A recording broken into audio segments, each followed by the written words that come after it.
ਭੈਣੋ ਭਾਈਓ, ਤੁਹਾਨੂੰ ਸਾਰਿਆਂ ਨੂੰ ਪ੍ਰਭੂ ਯਿਸੂ ਮਸੀਹ ਦੇ ਨਾਮ 'ਚ ਜੈ ਮਸੀਹ ਦੀ। ਪਰਮੇਸ਼ਰ ਦਾ ਧੰਨਵਾਦ ਹੈ ਅੱਜ ਦੇ ਦਿਨ ਵਾਸਤੇ ਜੋ ਪ੍ਰਭੂ ਨੇ ਸਾਨੂੰ ਆਪਣੇ ਚਰਨਾਂ 'ਚ ਬਖਸ਼ਿਆ। ਔਰ ਮੈਂ ਵਿਸ਼ਵਾਸ ਕਰਦਾ ਕਿ ਤੁਸੀਂ ਸਾਰੇ ਆਪੋ ਆਪਣੇ ਘਰਾਂ 'ਚ ਠੀਕ ਜੇ। ਕੁਝ ਭੈਣਾਂ ਭਾਈਆਂ ਨੂੰ ਇਸ ਹਫਤੇ ਅਸੀਂ ਮਿਲੇ ਵੀ, ਔਰ ਪ੍ਰਭੂ ਦਾ ਧੰਨਵਾਦ ਹੈ, ਸਾਰਿਆਂ ਨੂੰ ਤੰਦਰੁਸਤੀ, ਖੁਸ਼ੀ, ਆਨੰਦ ਵਿੱਚ ਪਾਇਆ ਔਰ ਪਰਮੇਸ਼ਰ ਨੇ ਸੰਭਾਲ ਕੇ ਰੱਖਿਆ। ਔਰ ਉਸ ਦੇ ਨਾਲ ਨਾਲ ਕੁਝ ਭੈਣ ਭਾਈ ਜਿਨ੍ਹਾਂ ਨੂੰ ਅਸੀਂ ਨਹੀਂ ਮਿਲ ਸਕੇ, ਸਾਡੀ ਕੋਸ਼ਿਸ਼ ਰਹੇਗੀ ਕਿ ਇਸ ਹਫਤੇ ਦੌਰਾਨ ਅਸੀਂ ਉਹਨਾਂ ਕੋਲ ਵੀ ਆਈਏ, ਉਹਨਾਂ ਨੂੰ ਵੀ ਮਿਲੀਏ। ਔਰ ਪਰਮੇਸ਼ਰ ਦਾ ਧੰਨਵਾਦ ਕਰਦੇ ਹਾਂ, ਪ੍ਰਭੂ ਦੀ ਦਇਆ ਕਿਰਪਾ ਜੋ ਸਾਡੀਆਂ ਜ਼ਿੰਦਗੀਆਂ 'ਚ ਪ੍ਰਭੂ ਨੇ ਬਣਾਈ ਰੱਖੀ ਹੈ। ਸੰਗਤ ਬਾਰੇ ਜਦੋਂ ਅਸੀਂ ਗੱਲ ਕਰਦੇ ਹਾਂ ਤਾਂ ਭੈਣਾਂ ਭਾਈਆਂ ਨੇ ਇਸ ਹਫਤੇ ਵੀ ਕਾਫੀ ਉਹਨਾਂ ਦੇ ਮਨ 'ਚ ਸੀ ਕਿ ਸੰਗਤੀ ਦੀ ਕਮੀ ਬਹੁਤ ਮਹਿਸੂਸ ਹੁੰਦੀ ਹੈ। ਅਸੀਂ ਵੀ ਸਮਝਦੇ ਹਾਂ ਇਸ ਗੱਲ ਨੂੰ। ਦੇਖੀਏ, ਅਸੀਂ ਗੱਲ ਕਰ ਰਹੇ ਸੀ ਕਿ ਪਰਮੇਸ਼ਰ ਸਾਡੇ ਤੋਂ ਦੂਰ ਨਹੀਂ ਹੈ। ਪਰਮੇਸ਼ਰ ਨਾਲ ਸੰਗਤੀ ਔਰ ਸਾਡੀ ਆਪਸ 'ਚ ਸੰਗਤੀ ਦੋ ਚੀਜ਼ਾਂ ਵੱਖਰੀਆਂ ਵੱਖਰੀਆਂ ਨੇ। ਜਿਹੜੀ ਪਰਮੇਸ਼ਰ ਨਾਲ ਸੰਗਤੀ ਹੈ ਉਹ ਤੁਸੀਂ ਕਿਤੇ ਵੀ ਕਰ ਸਕਦੇ ਜੇ, ਆਪਣੇ ਘਰ ਬੈਠ ਕੇ ਵੀ ਕਰ ਸਕਦੇ ਜੇ, ਹੈ ਨਾ, ਪਰਮੇਸ਼ਵਰ ਦੇ ਨਾਲ ਸਮਾਂ ਬਿਤਾ ਕੇ ਕਰ ਸਕਦੇ ਜੇ।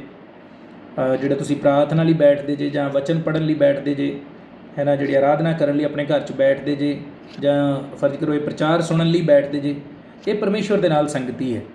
ਕਿਉਂਕਿ ਤੁਸੀਂ ਪਰਮੇਸ਼ਵਰ ਦੀ ਗੱਲ ਸੁਣ ਰਹੇ ਜੇ ਜਾਂ ਪਰਮੇਸ਼ਵਰ ਨੂੰ ਕੁਝ ਕਹਿ ਰਹੇ ਜੇ, ਉਹਦੀ ਆਰਾਧਨਾ ਕਰ ਰਹੇ ਜੇ, ਧੰਨਵਾਦ ਕਰ ਰਹੇ ਜੇ, ਵਚਨ ਪੜ੍ਹ ਰਹੇ ਜੇ, ਕੁਝ ਵੀ ਹੈ, ਉਹ ਪਰਮੇਸ਼ਵਰ ਦੇ ਨਾਲ ਸੰਗਤੀ ਹੈ। ਜਿਹੜਾ ਤੁਸੀਂ ਇਕੱਲੇ ਜਾਂ ਆਪਣੇ ਪਰਿਵਾਰ ਦੇ ਨਾਲ ਬੈਠ ਕੇ ਜਿਹੜਾ ਸਮਾਂ ਬਿਤਾਉਂਦੇ ਜੇ, ਉਹ ਪਰਮੇਸ਼ਵਰ ਦੇ ਨਾਲ ਸੰਗਤੀ ਹੈ।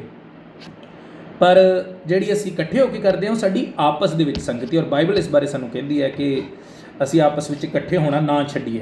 ਸੋ ਮਤਲਬ ਉਹ ਵੀ ਜ਼ਰੂਰੀ ਹੈ, ਪਰ ਹਾਲਾਤਾਂ ਦੇ ਕਰਕੇ ਜਦੋਂ ਅਸੀਂ ਨਹੀਂ ਕਰ ਪਾ ਰਹੇ ਸੰਗਤੀ, ਉਸ ਚੀਜ਼ ਦੀ ਕਮੀ ਮੇਰੇ ਬਹੁਤ ਸਾਰੇ ਭੈਣਾਂ ਭਾਈਆਂ ਨੂੰ ਮਹਿਸੂਸ ਹੁੰਦੀ ਹੈ ਔਰ ਸਾਨੂੰ ਵੀ ਮਹਿਸੂਸ ਹੁੰਦੀ ਹੈ ਕਿ ਅਸੀਂ ਹਫ਼ਤੇ ਬਾਅਦ ਕਮ ਸੇ ਕਮ ਇੱਕ ਦੂਸਰੇ ਨੂੰ ਮਿਲਦੇ ਹਾਂ ਔਰ ਸੰਗਤ ਕਰਦੇ ਹਾਂ, ਪਰ ਉਹ ਹੁਣ ਅਸੀਂ ਨਹੀਂ ਕਰ ਪਾ ਰਹੇ।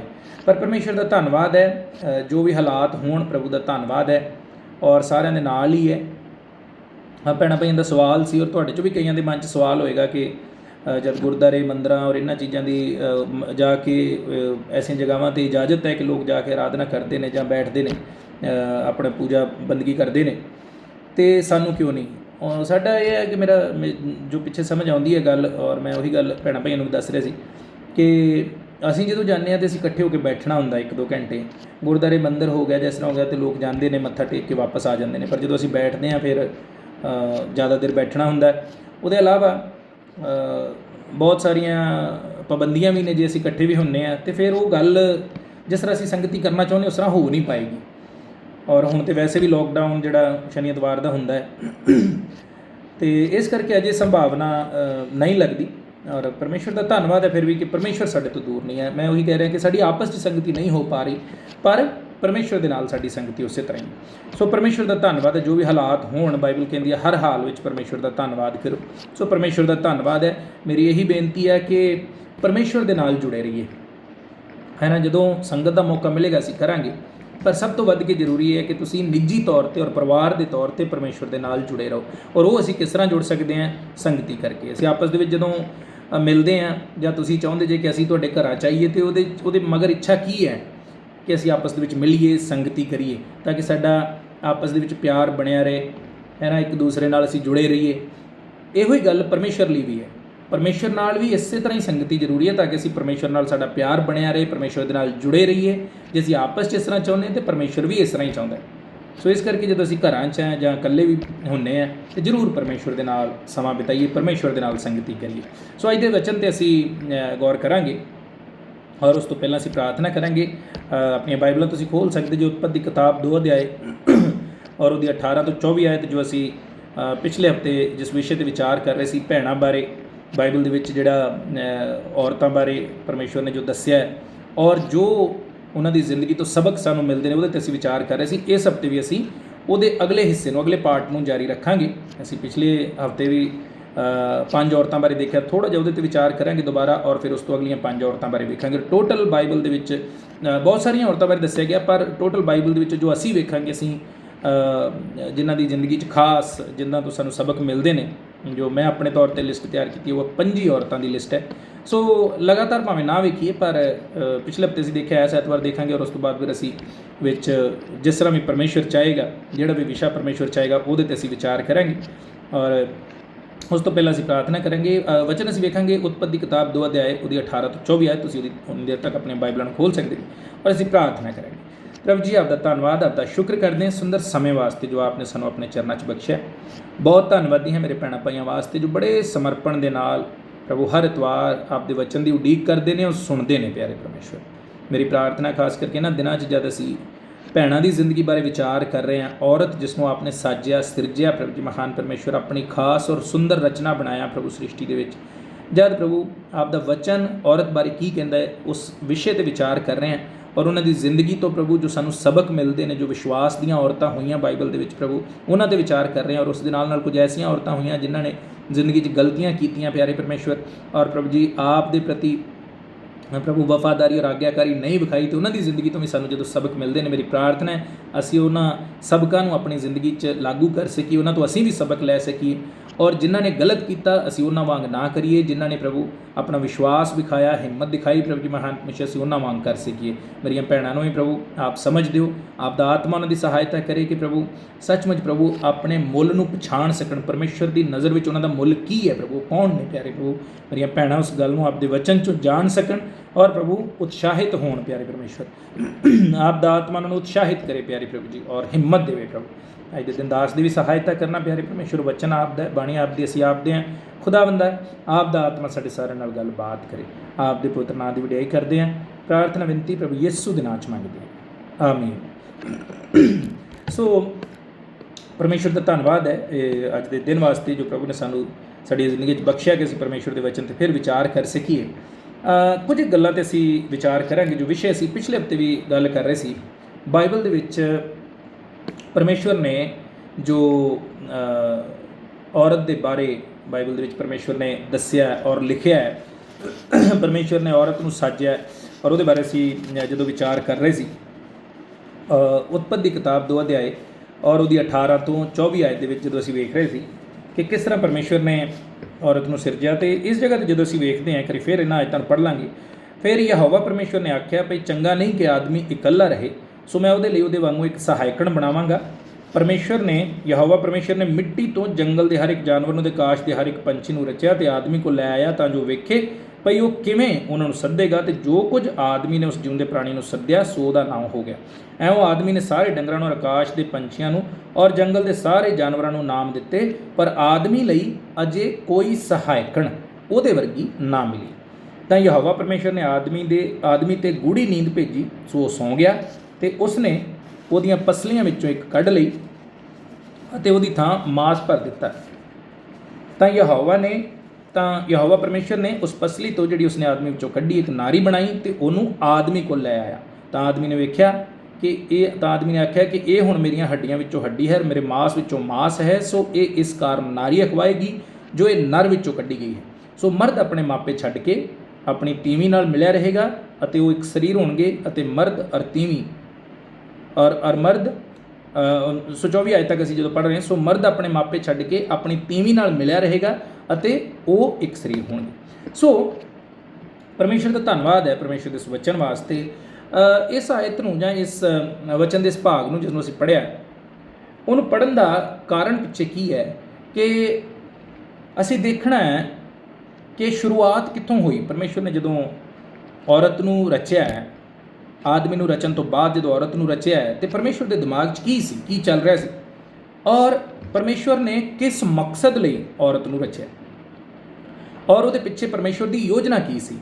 सो जदों असीं इन्हां चीज़ां नूं देखदे सी, पिछले हफ्ते भी गौर कीता सी कि औरत नूं परमेश्वर ने आदमी की सहायकण के तौर पर बनाया एक, और दूसरी गल है परमेश्वर ने जो शुरू तो ही जो परमेश्वर की योजना सी कि ये दुनिया जिहड़ी है इंसानां नाल भर जाए।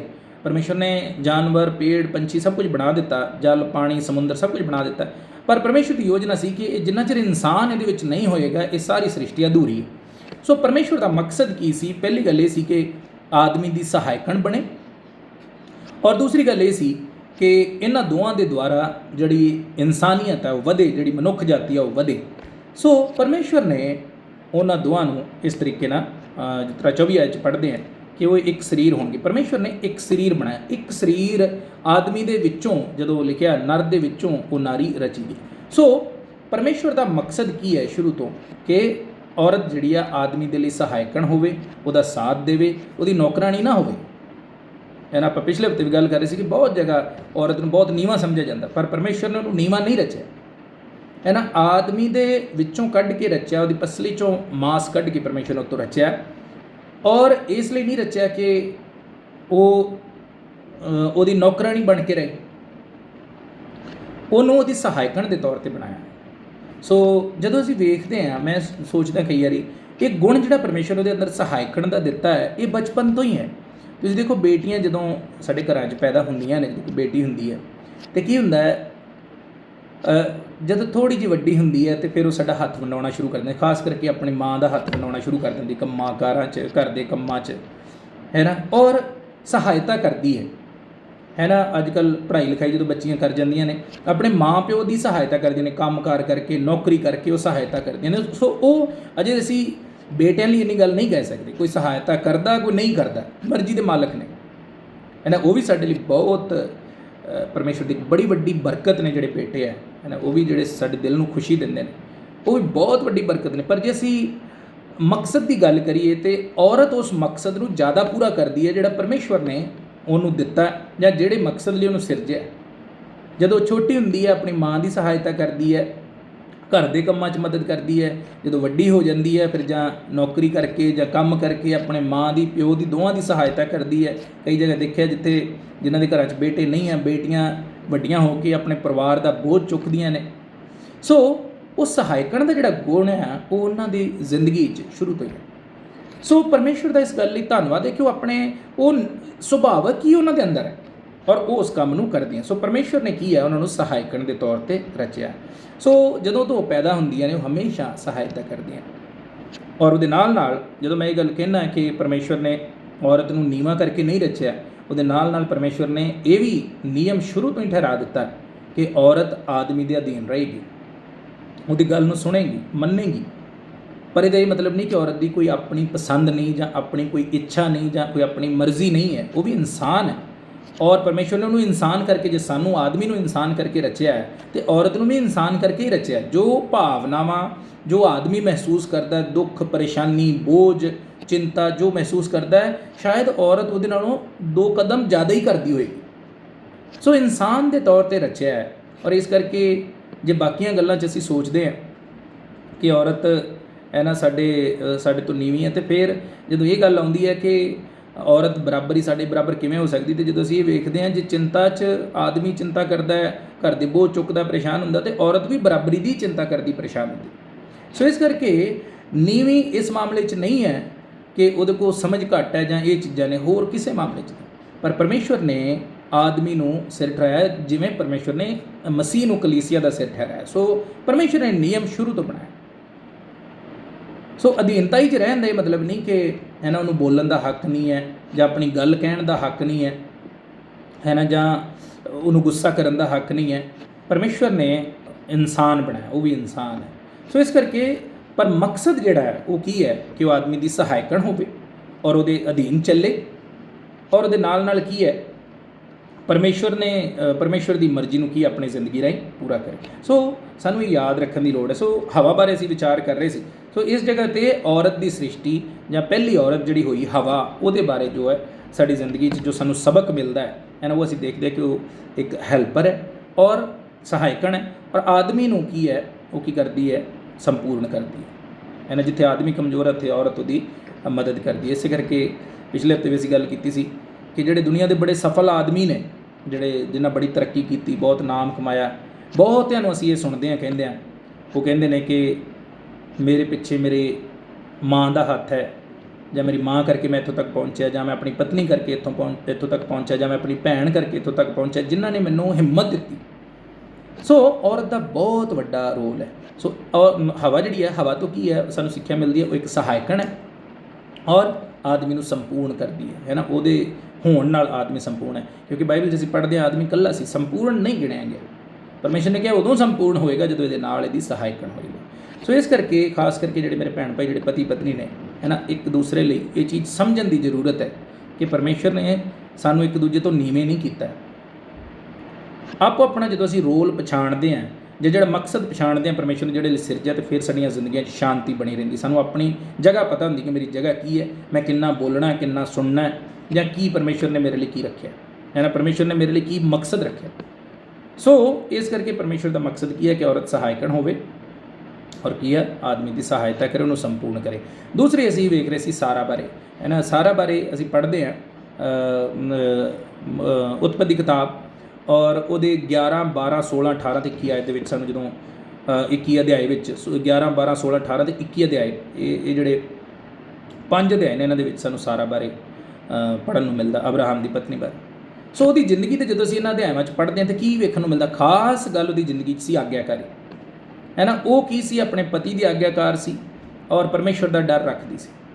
ਔਰ ਪਰਮੇਸ਼ਵਰ ਨੇ ਜਾ ਕੇ ਬੁਢਾਪੇ ਦੇ ਵਿੱਚ ਆਪਣੇ ਵਾਅਦੇ ਨੂੰ ਉਹਨਾਂ ਦੀ ਜ਼ਿੰਦਗੀ 'ਚ ਇਸੇ ਕਰਕੇ ਪੂਰਾ ਕੀਤਾ ਕਿਉਂਕਿ ਦੋਵੇਂ ਆਗਿਆਕਾਰ ਸਨ। ਔਰ ਅਬਰਾਹਮ ਦੇ ਨਾਲ ਉਹਦੀ ਪਤਨੀ ਵੀ ਆਗਿਆਕਾਰ ਸੀ।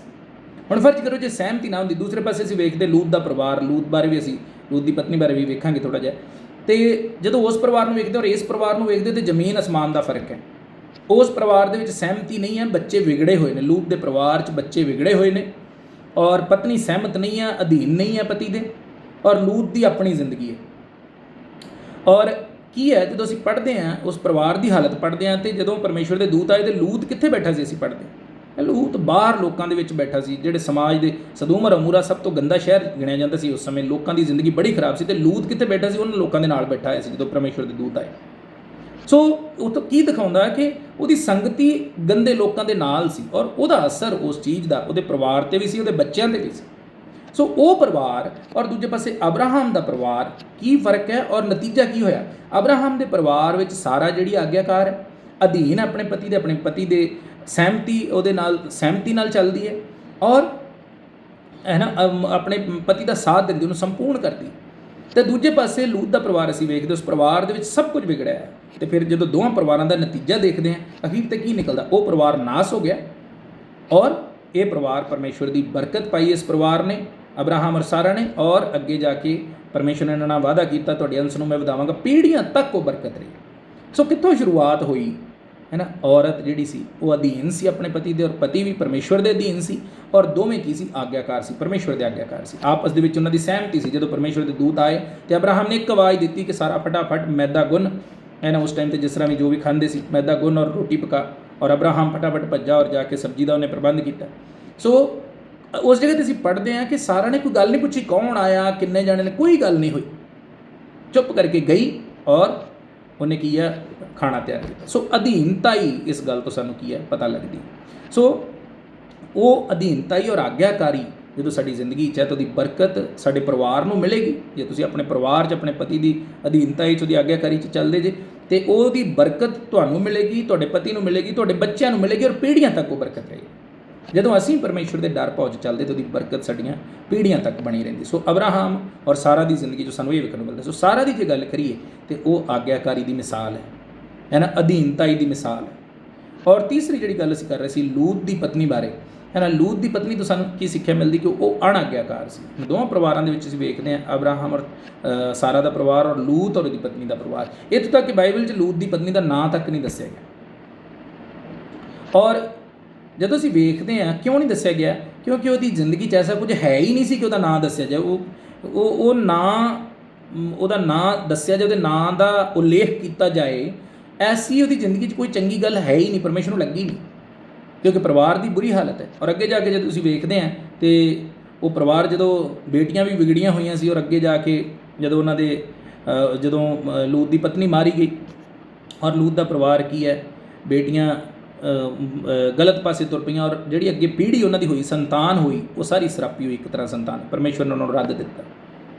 ਸੋ ਇਹ ਸਾਡੇ ਲਈ ਕੀ ਹੈ? ਸਿੱਖਿਆ ਹੈ ਕਿ ਅਸੀਂ ਕੀ ਹੈ? ਪਰਮੇਸ਼ਵਰ ਦੀ ਆਗਿਆਕਾਰੀ ਵਿੱਚ ਚੱਲਣਾ। ਇੱਕ ਪਾਸੇ ਸਾਰਾ ਦੀ ਮਿਸਾਲ ਹੈ ਜਿਹੜੀ ਆਗਿਆਕਾਰੀ 'ਚ ਚੱਲੀ ਔਰ ਦੂਜੇ ਪਾਸੇ ਲੂਤ ਦੀ ਪਤਨੀ ਦੀ ਮਿਸਾਲ ਹੈ ਜਿਹੜੀ ਅਣਆਗਿਆਕਾਰੀ 'ਚ ਚੱਲੀ। ਔਰ ਉਹਦਾ ਨਤੀਜਾ ਕੀ ਹੋਇਆ? ਨਤੀਜਾ ਸਾਰੇ ਪਰਿਵਾਰ ਨੂੰ ਉਹਦਾ ਨਤੀਜਾ ਮਿਲਿਆ। ਲੂਤ ਦੇ ਪਰਿਵਾਰ ਨੂੰ ਔਰ ਉਹਦੇ ਬੱਚਿਆਂ ਨੂੰ, ਅੱਗੇ ਪੀੜ੍ਹੀਆਂ ਨੂੰ ਭੁਗਤਣਾ ਪਿਆ। ਇੱਧਰ ਦੂਸਰੇ ਪਾਸੇ ਅਬਰਾਹਮ ਔਰ ਸਾਰਾ ਜਦੋਂ ਸੀ ਉਹ ਪਰਮੇਸ਼ਵਰ ਦੀ ਆਗਿਆਕਾਰੀ ਚੱਲਦੇ ਸੀ, ਸਾਰਾ ਆਪਣੇ ਪਤੀ ਦੀ ਆਗਿਆਕਾਰੀ ਚੱਲਦੀ ਸੀ ਔਰ ਅਬਰਾਹਮ ਪਰਮੇਸ਼ਵਰ ਦੀ ਆਗਿਆਕਾਰੀ ਚੱਲਦਾ ਸੀ। ਪਰ ਉਹਨਾਂ ਦੋਵਾਂ ਨੂੰ ਮਿਲਾ ਕੇ ਉਹ ਬਰਕਤ ਉਹਨਾਂ ਨੂੰ ਮਿਲੀ ਔਰ ਉਹਨਾਂ ਦੇ ਪਰਿਵਾਰ ਨੂੰ ਮਿਲੀ ਔਰ ਅੱਗੇ ਆਉਣ ਵਾਲੀਆਂ ਪੀੜ੍ਹੀਆਂ ਨੂੰ ਮਿਲੀ ਔਰ ਉਹਨਾਂ ਦੇ ਰਾਹੀਂ ਅੱਜ ਸਾਨੂੰ ਬਰਕਤ ਮਿਲੀ। ਕਿਉਂਕਿ ਅਬਰਾਹਮ ਜਿਹੜਾ ਉਹਨੂੰ ਵਿਸ਼ਵਾਸੀਆਂ ਦਾ ਪਿਤਾ ਕਿਹਾ ਜਾਂਦਾ ਅਤੇ ਪਿਤਾ ਮਾਤਾ ਤੋਂ ਬਿਨਾਂ ਕੋਈ ਪਿਤਾ ਨਹੀਂ ਬਣ ਸਕਦਾ।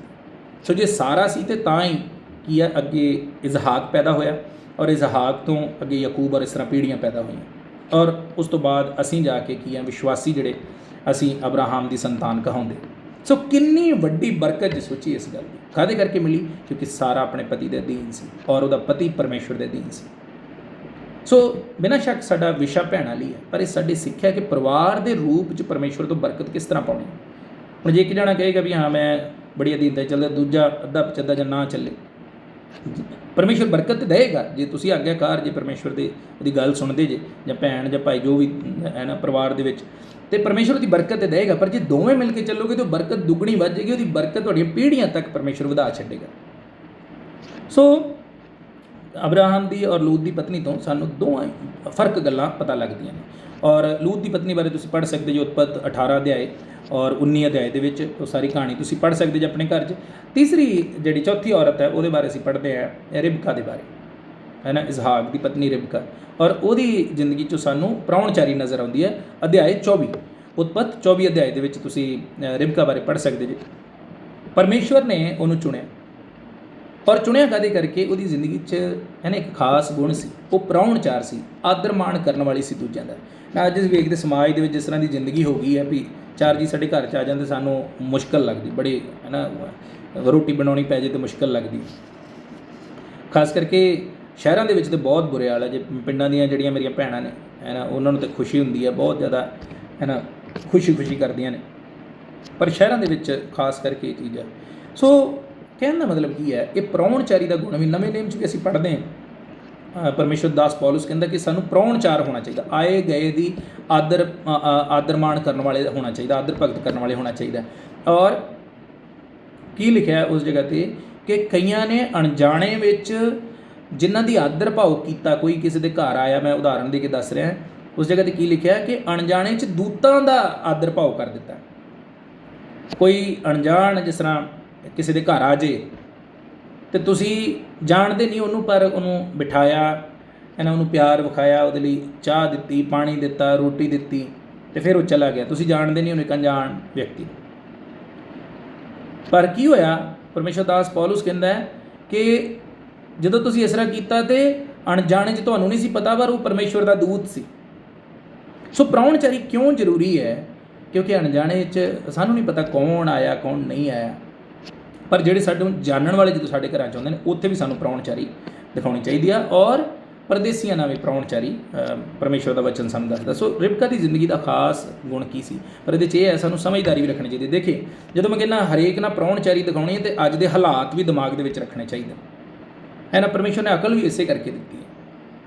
ਸੋ ਸਮਝਦਾਰੀ ਵੀ ਉਹਦੇ ਨਾਲ ਪਰਮੇਸ਼ਵਰ ਸਾਨੂੰ ਕਹਿੰਦਾ ਇਸਤੇਮਾਲ ਕਰਨ ਲਈ ਕਹਿੰਦਾ। ਸੋ ਇੱਕ ਗੱਲ ਕਰ ਰਹੇ ਹਾਂ ਕਿ ਪ੍ਰਾਹੁਣਚਾਰੀ ਉਹਦਾ ਗੁਣ ਸੀ। ਕਮ ਸੇ ਕਮ ਆਏ ਗਏ ਲਈ ਤੁਸੀਂ ਹਰੇਕ ਨੂੰ ਆਪਣੇ ਘਰ ਵਾੜ ਕੇ ਤੇ ਉਹਨੂੰ ਰੋਟੀ ਪਾਣੀ ਖਵਾਉਣ ਦਾ ਇਹ ਨਹੀਂ ਮਤਲਬ ਹੈਗਾ, ਪਰ ਕਮ ਸੇ ਕਮ ਜਿਹੜਾ ਆਇਆ ਤੁਹਾਡੇ ਘਰ ਉਹਦਾ ਆਦਰ ਮਾਣ ਕਰੋ, ਹੈ ਨਾ, ਉਹਨੂੰ ਮਹਿਸੂਸ ਨਾ ਹੋਵੇ ਕਿ ਤੁਸੀਂ ਕੀ ਆ ਉਹਨੇ ਆ ਕੇ ਤੁਹਾਡੇ 'ਤੇ ਬੋਝ ਪਾ ਦਿੱਤਾ।